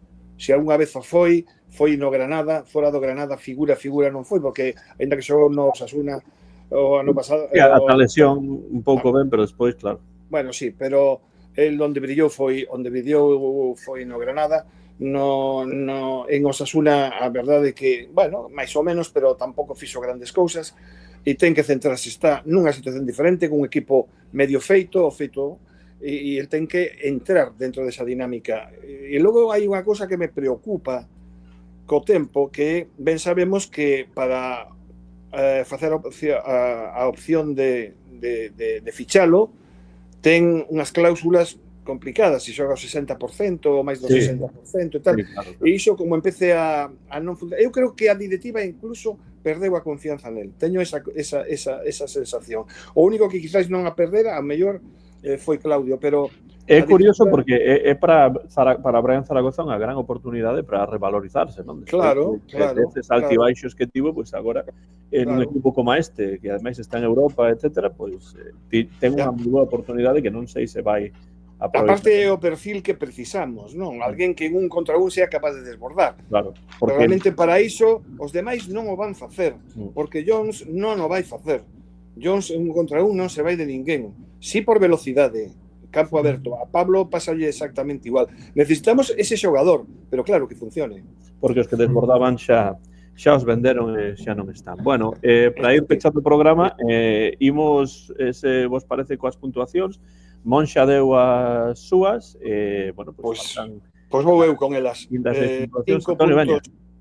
puntos para Radu, 3 para Marcos, porque Radu fixo esas paradas maravillosas, porque senón eu o 5 daría yo a Marcos, porque outro día gustoume moitísimo, parecía que é o Marcos do ano pasado, mandando, corrixindo opcións. Gustoume moito, a verdade, Marcos, outro día, e aparte moita implicación. Un punto para Moriba. Un punto para Moriba, porque creo que no medio campo foi o mellor. Antes de que haxa máis puntuacións, quero dicir que despois de 8 xornadas, primeiro está Borja Iglesias con 21, segundo Radu con 12, terceiros Rueda e Aspas con 9, cuarto Sotelo con 7 e quinto Ristich con 5. Quen vai? Quen o seguinte ou a seguinte? Bueno, se queredes, eu vou os 5 puntos vou repetilos porque levo, non sei se son dúas ou 3 xornadas onde me parece que Radu é o mellor xogador que temos neste momento. Realmente neste partido sí que penso que os 5 puntos son claros, se non perdemos o partido foi por esas intervencións, e máis algo das intervencións que falabades tamén antes, non? A seguridade que amosa sempre, e a capacidade que ten de blocar, de despexar de puños, de moverse na portería, eses reflexos, esa doble parada que tivo, digamos, unhos reflexos, unha cousa impresionante. Realmente, bueno, penso que temos que seguir esperando que non teña ningún problema físico, porque non... O sanción, problema físico, sanción. Algunha amarela ou unha vermella destas que lle podan dar por calquera cousa, aí sí que imos pasalo mal, non? Claro, Jorge, porque ademais que había xente que dicía, bueno, e logo decían que había que fichar 2 porteiros. Pois claro que había que fichar 2 porteiros. Claro que sigo diciendo. Temos 3 competicións. Claro. Que teña interese por facer as cousas ben, que non teña polo menos dúas referencias importantes Mirar el Elche, que tiene 2 porterazos. O sea, polo que poida pasar, ¿no? Entón, sí, para min os 5 puntos son claros. Eu vou dar despois 3 puntos a Borja Iglesias porque creo que foi outro partido moi intelixente no seu xogo, foi tamén clave no gol, pero foi intelixente como sempre, ¿no? Penso que está a facer unha das súas mellores tempadas e aporta sempre moitísimo unha agua que non lle dea pois, o físico para poder estar ao 100% do partido, pero cando está sempre é unha garantía absoluta, ¿no? de calidade e os 3 puntos van para él. E un punto tamén para Marcos Alonso, penso que aí coincido tamén, que está outra vez case de volta ao 100%, que nos momentos complexos do partido tirou de experiencia e de seguridade. E defendeu moi ben, ademais, Sí, defendeu moi ben. Tirándose o chan, arriscando. Sí, non deixou un balón por xogado nin por perdido, e eso é algo que é de agradecer, ¿no? Tamén a cara que puso cando foi a xugada de Starfelt foi tremebunda, ¿no? Como para decir, me madriño, ¿no? Pero bueno, moi ben. Eu voume repetir un pouco, un pouco na mesma liña, 5 puntos a Radu, porque das mellores actuacións que lembro dun guardameta do Celta. Sí. A verdade é que espectacular, está moi buen nivel, reflexos gatunos, nada que engadir. Que siga así, tamén sendo titular coa selección, creo, nos 2 partidos que disputou. Y con un paradón, Y con un paradón que dio la vuelta a internet. Creo que xa tivo porterías a cero e no Celta ainda non chega, Era o que estaba máis doído outro día, al rematar o partido. Sí, estaba moi comprometido, está falando. Como estaba de mal, pobre, non me extraña despois do que fixo. É que de coña non ter ninguna vitoria con este nivel superlativo de primeiro de Radu, e os 3 puntos van para Marcos Alonso, porque o que dicía, está voltando a súa versión diría case toda a tempada pasada. Ao final sí que empeorou un pouco, pero é normal por tema de idade, imagino. Dando moita seguridade, sendo que mellor saca o balón da liña de 5, a verdade. Comandando moi ben os seus compañeiros, incluso acercándose con perigo en algunhas ocasións. E o punto para Illas Moriba, que tamén estivo moi ben no plano de gañar duelos, ser físico, ese pase a Junts que podería ter sido unha asistencia sen moito problema. E, Durán non estivo mal, pero pareceme que a pesar do gol non destacou tanto como os outros 3. Bueno, Martín, podemos brindar os 2 porque coincidimos, Sí, totalmente. Grandes mentes pensan igual, ¿no? Como se notan os que sabemos de fútbol, verdad? Bueno, Susi tamén sabe de fútbol, dímosalo. Pois eu coincido nos 5 puntos, pero vou empezar ao revés. Sí. Eu doulle un punto a Pablo Durán, que aínda que tamén penso que coincido con Martín, que quizás para min os 5 puntos son sempre de Borja Iglesias, porque demostran cada partido o importante que para o equipo, pero hoxe quería premiar tamén a Pablo Durán porque penso que traballa, fai por esforzo non é, así como hai a xente que lle daría puntos negativos no último partido, tanto a Starfelt como ao señor Óscar Mingueza, que para min aporta moitísimo en ataque, pero esforzase pouquísimo, case nada. Pero deu ese pase de gol, entón xa parece que fixe un partidazo. Mingueza estábase atando os zapatos no córner, non sei se fora gol anulado ou... Totalmente, están a sacar un córner de tipo a las botas. Cousas así, non sei, creo que hai cousas que claman o feo. É o que teñen. Como? É o que teñen os xenios, tío. Bueno, xenio, eu non lle chamaría xenio a Mingueza, con todo o meu cariño para él, pero no, Antonio o puntiño para Pablo Durán, que había un pouco de ese gol. Os 3 puntos para mí van para Moriba. Eu penso que quedou moi solo unha vez sacrificaron a Hugo Sotelo pola expulsión de Starfelt.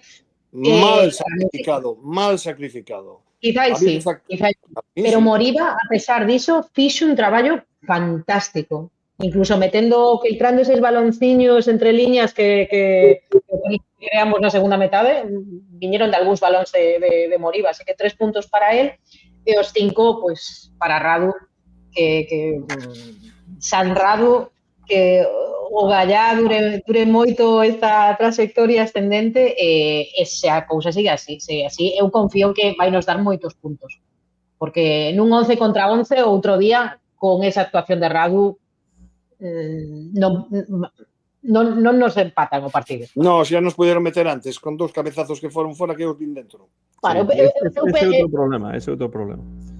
No. Eu penso que a expulsión de Starfelt decidiu o partido e a segunda metade sería outra e o partido sería outro e quizás o resultado sería outro. Bueno, si eso é fútbol ficción. Sí, é fútbol ficción, pero claro, xulgar un partido desigualado, unha segunda metade no que xogamos con un menos é un pouco difícil porque tens que adaptarte o que tens que sobrevivir. E bueno, e case o conseguimos, pero... Antes de nada, apoyo o que dice el Toya. Eu vi esa entrevista a Borja en Nos Televisión. Fantástica. E non o tiña preto, porque se o teño preto, doulle unha aperta que non o solto hasta o partido do Niza. Que maravilla. Pues recomendamos. Pero leva varias. Non hai. Leva varias dignas de ver, Leva varias. Recomendamos esa. Concretamente esa que dice Celtoya, que maravillosa. Buscar qué maravilla, tío. Pero recomendamos. Qué maravilla de tipo. Como Celtoya esa. Hago na Teijeireta, esa entrevista a Borja. Fernando. Bueno, pues estaba aquí cambiando última hora mis puntuaciones. Antes de nada quiero hablar... ¡Anda, te dejas influir! ¡Anda! Es que sois muy sabios, joder.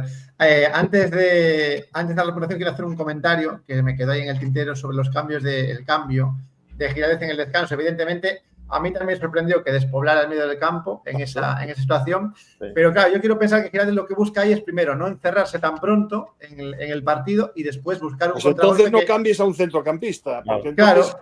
pero busca un poco el contragolpe para situaciones como la del agua, bueno, por pues ejemplo. Saca a Yugla y... Sí, claro, pero no me saques a Sotelo, porque entonces estamos perdidos. Pero evidentemente no le sale. No le salió, vale, mala suerte. Entonces, bueno, pues evidentemente sorpresa de ese cambio, pero se entiende que busca eso, ¿no? No darle el balón tan rápido a la Real que al final se lo acaba dando. Es decir, al final no le sale ni por un lado ni por otro. Entregó yo balón desde el minuto 46. Sí, claro. Y pensar que Radu pudo parar incluso o gol, o cabezazo, qué pena que o campo estuviese tan mollado. La tocó. Tan mollado o campo. Rebotó para arriba. Ya era mucho que parase esa, pero bueno. Vale, puntuaciones. 1 punto para Mingueza. Queda demostrado que Mingueza funciona mucho mejor por la derecha que por la izquierda. Cuando se pone a Mingueza por la izquierda, perdemos a medio jugador. Con lo cual yo espero que Claudio se dé cuenta de que este chico rinde mucho mejor por la banda derecha. 3 puntos para Moriba. Bueno, sigue teniendo la regularidad que le faltó el año pasado. Sigue estando ahí. Encima aporta pases como, por ejemplo, el que le da a Jules en un momento del partido en el que tiene que estar con el depósito casi a cero por todo el esfuerzo que hace y es capaz de dar ese pase. Y luego hay una jugada que también muy buena de él en la segunda parte, en el medio del campo, que se va como de 2 o 3 jugadores en medio metro cuadrado. Es increíble. Además lo hace a su velocidad. Y es capaz de salir de ahí, con lo cual está haciendo cosas que realmente están como fuera de su tipo de jugador. Pero también perde o balón en ese gol que podría... Bueno, sí, evidentemente tiene ese fallo, evidentemente, pero quiero decir que al final está dando el 150% más de lo que dio el año pasado y manteniéndose de forma regular y con un partido pues como en el que un jugador menos nos deja como nos deja, ¿no? Y 5 puntos para Radu, ¿no? Lo dije al principio. Desde el minuto 1 es el jugador que más constante es en concentración y en seguridad en la defensa. O sea, realmente ya lo ves en la primera parte. La forma de parar y la normalidad con la que hace algunas paradas que a lo mejor a Guaita le costaban más, él lo para de una manera muy normal. O sea, hace unas paradas muy normales y no digo de despejar, digo de bloquear el balón, de quedarse con el balón. Claro. Eso no lo veíamos el año pasado con White. Entonces, él lo hace de una forma muy normal y tener un portero así me parece brutal. O sea, creo que es las mejores noticias que hemos tenido este año, ¿no? E sabedes que é o cuarto porteiro con máis paradas da Liga. Sí, gracias al Celta. Imos de chamar o gato de Bucarest. Sí, sí. Bueno, E ya está aí. eu doulle tamén 5 a Radu, doulle 3 a Marcos Alonso, un pouco por reivindicación doulle un a Jones el Abdelawi, porque penso que estiveron a defenestralo demasiado por un erro que calquera pode ter. Tampouco é para... Houve xente que traballou moito máis, xogou moito Sí, xa non me veñas sei, con historias. pero bueno, non un puntiño máis arriba, máis abaixo. Non tivo moito tempo. Non tivo moito tempo, pero no tempo que estivo fixo todo ben, menos marcar o gol. Así que eu dou un punto. Foi unha pena, fixo todo ben, menos o importante. Está que non lle pese moito no mental, é que o que máis me preocupa que as expectativas, o que custou, se lle veñan enriba. Parece que encaixou moi ben cos compañeiros, polo que se ve nos inside e tal. Espero que lle estean apoiando, porque, bueno, tampouco é culpa súa, sabes? A aposta que se fixo, que tire para diante. Claro, e ademais é un erro que calquera pode ter. Bueno, realmente probablemente non mereza o punto, pero Antón, teño que ir cear, por esa razón. Yo Bueno, también, Antón. para rematar, sabedes que temos dous partidos, un contra o Niza, contra o Niza. E outro é de Liga. O Celta realmente ten que gañar ese partido fronte ao Osasuna, porque un contra o Niza. Outro empate sería pos un contra o resultado que non tivemos esta tempada. No. Que está de moda en Balaídos. En Europa League. En Europa League non, é certo. Bueno, imos co partido da Niza e despois o partido do Osasuna rapidamente para rematar. A ver, veña que... Se dis un para o Niza, di tamén... Non teño que decir que marca o gol. Sí, ¿no? Iago Aspas. Moi ben, Antonio, un Aspas no partido fronte ao Niza e despois no partido 1-0 perde o Celta co Osasuna. 1-0, entón non hai gol. Ese día non metemos un gol ni de coña. Un gol de Brian Zaragoza en poca puerta. Ostras, sería pobre, último. Lo que le faltaba al pobre. Por lealdade o Osasuna. Vas ti, Jorge? Pois no partido do Niza penso que mellor un 2-0 se pode gañar con goles de Aspas e Borja Iglesias, ao seguro, sempre. O partido do Osasuna eu non estou moi optimista, pero 0-2. 0-1 con gol de Borja Iglesias. Gol de Borja Iglesias. Moi ben, Susi. Pois eu, para o partido contra o Niza, vou dicir 3-1. Vai ser un doblete vou repetir o resultado, doblete de Borja e un gol de Iago, tamén para justificar tamén esa homenaxe que lle van facer. Non creo que se faga finalmente, porque dicían que se iba al tempo, porque facer con drones e luces e cousas, e non creo que este ao tempo. Decían que se non se fai, se deixa para o partido do Barcelona. Sí. Bueno, pues pareceme ben, pareceme mellor. E que o fagan no medio do campo, no delante dos chupones que están... Claro, que se vexen todos.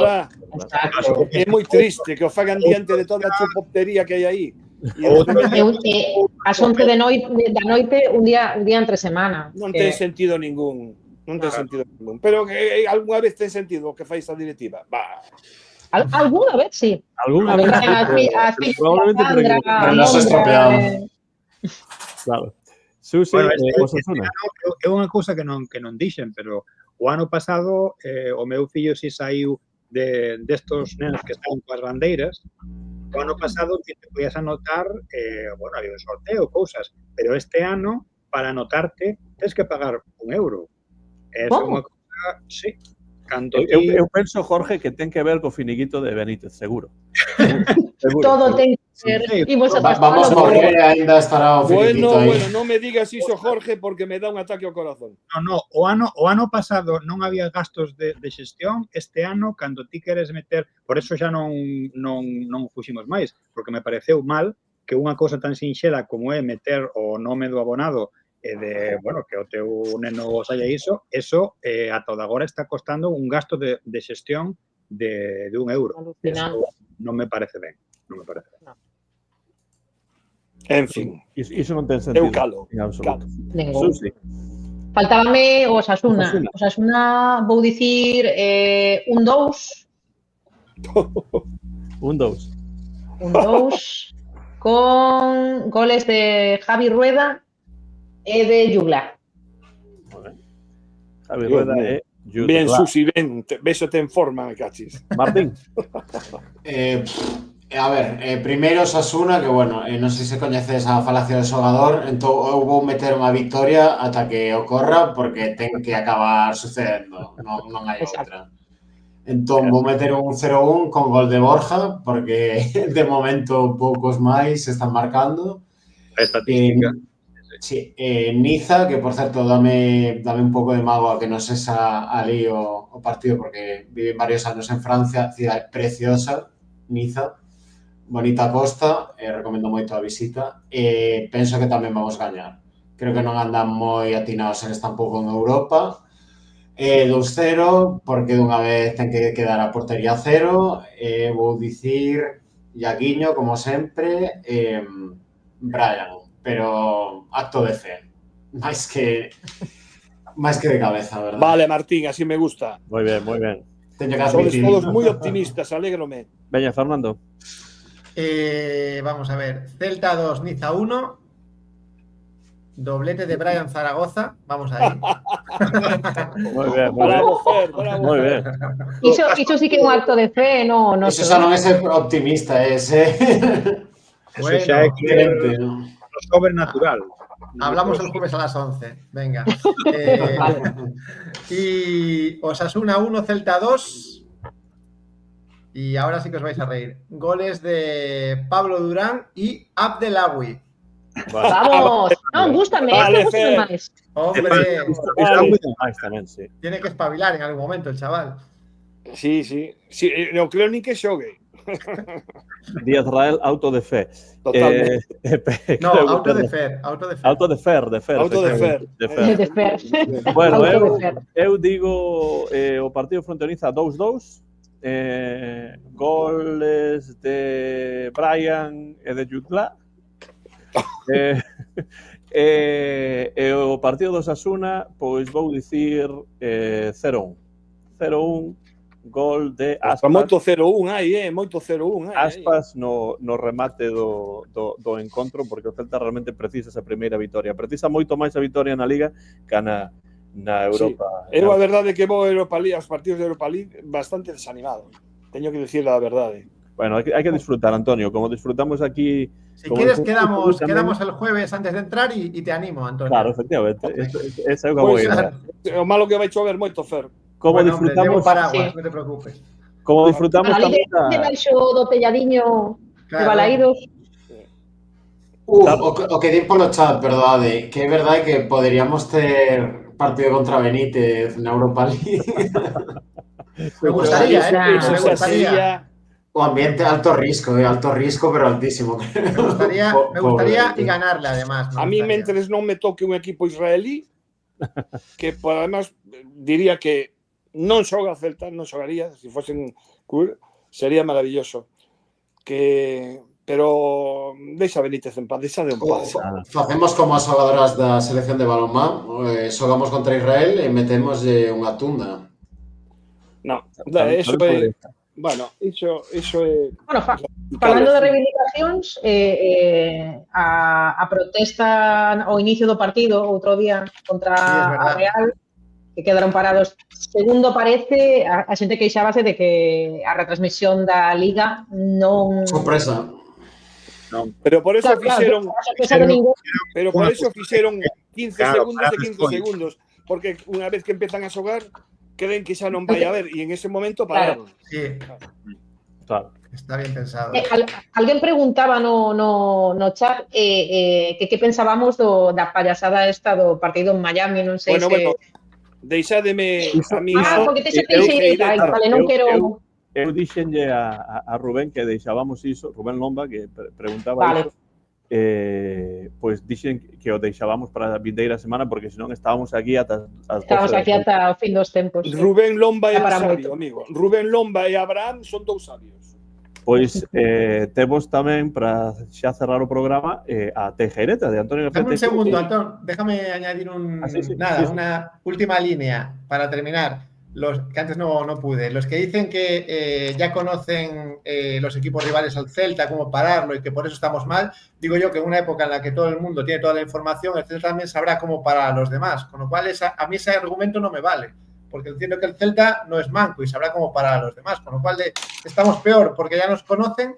Esa frase a mí no me vale como argumento de que el Celta ya no funciona igual que el año pasado. O el Celta no sabe cómo parar a los demás equipos. Es que, claro, ese argumento se puede utilizar al revés. Sí, pero cando xogas en casa, sobre todo, veñen Bueno, non deixarte xogar. Bueno, Sí, ese é un dos problemas do Celta destes Unha partidos. aperta, Abraham. Que 6 deses partidos foron a casa e non se gañou ningún. Bueno, Antonio, para rematar, porque senón Sí, porque teño aquí, a Cea aquí. e os rapantes Que estarán... rico, que rico. Os rapantes xa están como en Suecia. No, non hai rapantes. Así que imos coa Teijeireta para pechar o programa. Antonio García Teijeira. Que está a ocorrer no deporte, señoras e señores? Un sente vergonza diante dos feitos que se están a producir no deporte español e no deporte mundial. Cada vez hai menos deporte a eses niveis. O materialismo imponse. Hai negocio, sobre todo. Detrás de cada decisión que se toma, hai un interese económico que produce vergonza. A ditadura do negocio, a ditadura do diñeiro. Senón, díganme a min, por que se permite levar un partido da Liga Española a Miami? Negocio noxento, desnaturalización dun partido de fútbol, dun rito, dunha paixón. Por que cando a AFE e os capitáns dos clubs deciden mostrar o seu desacordo a través dun pequeno parón, uns 20 segundos máis ou menos, a Liga de Fútbol Profesional proíbe que apareza nas televisións e estas presentan unha vista panorámica do estadio cun cartel que pon inda por riba por la paz? Hai que ser miserables e hipócritas.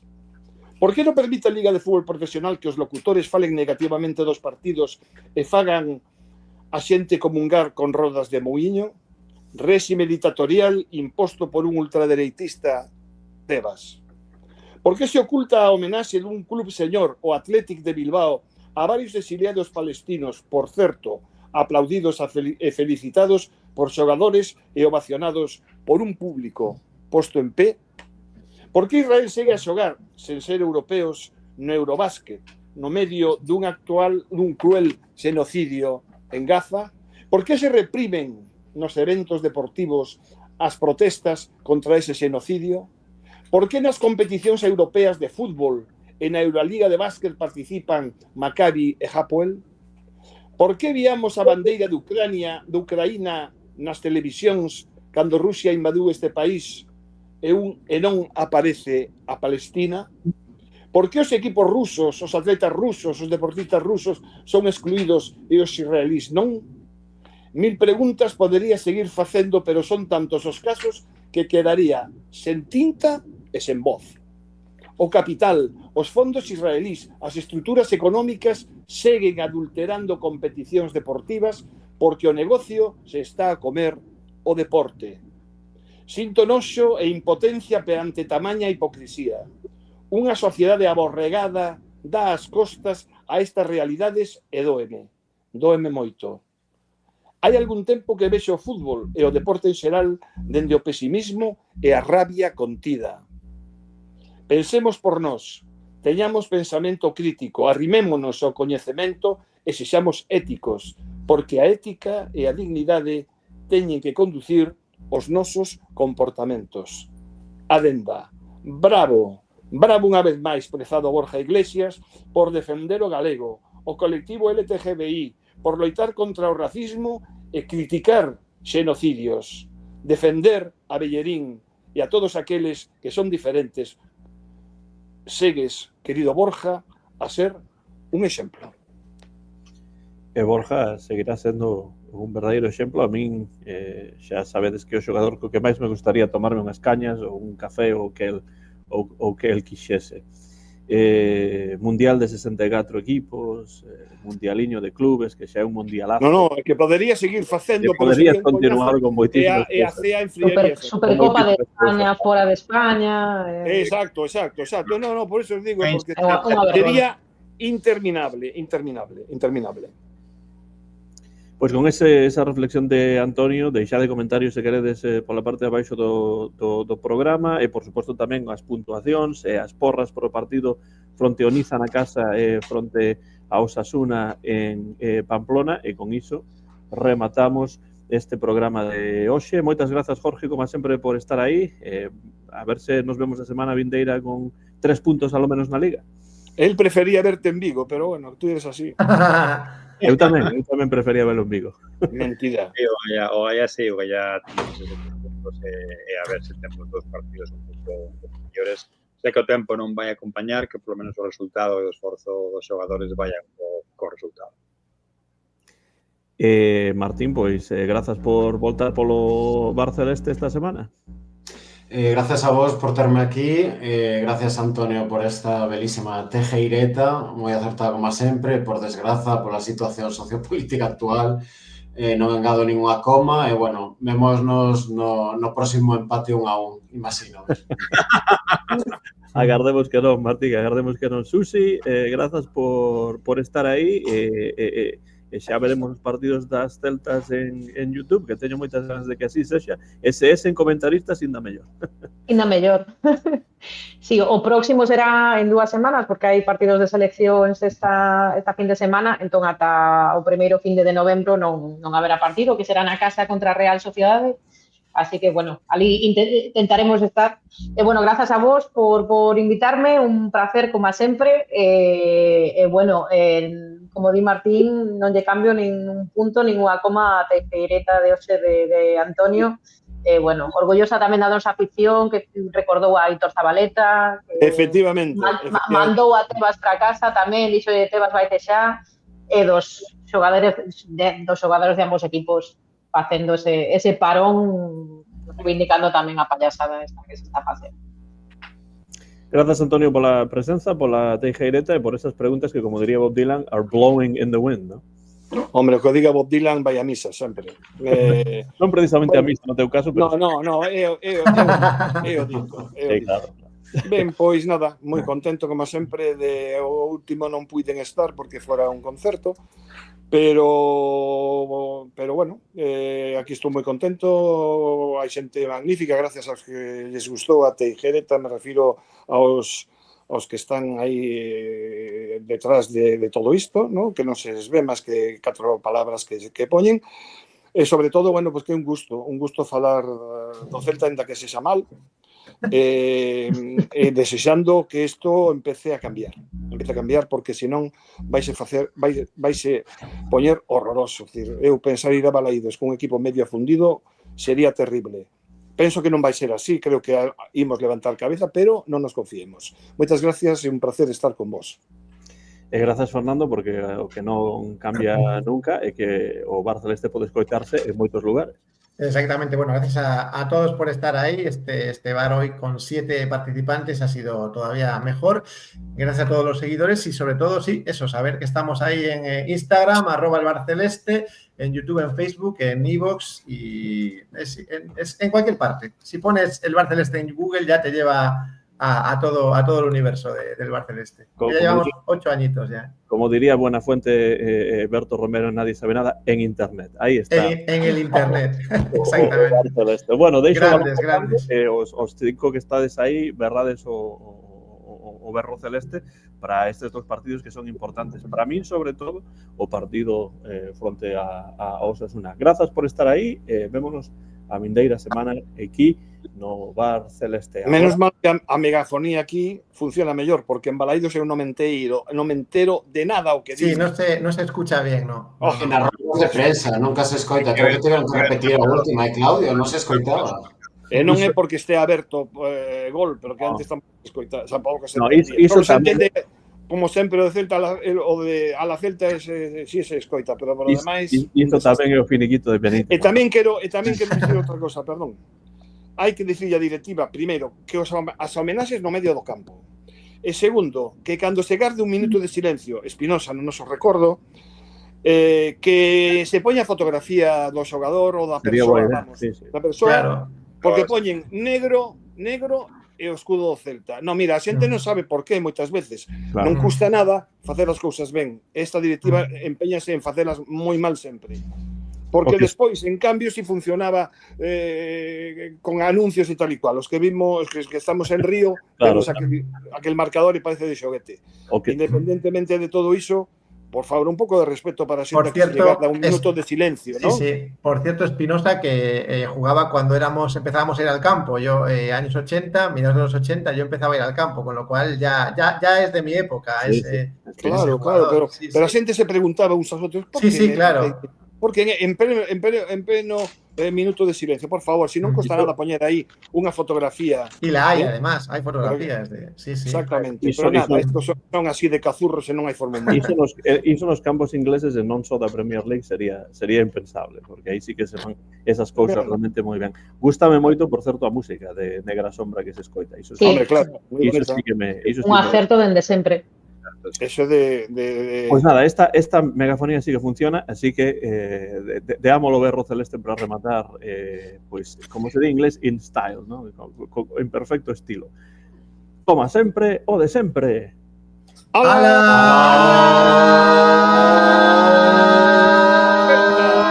Celta.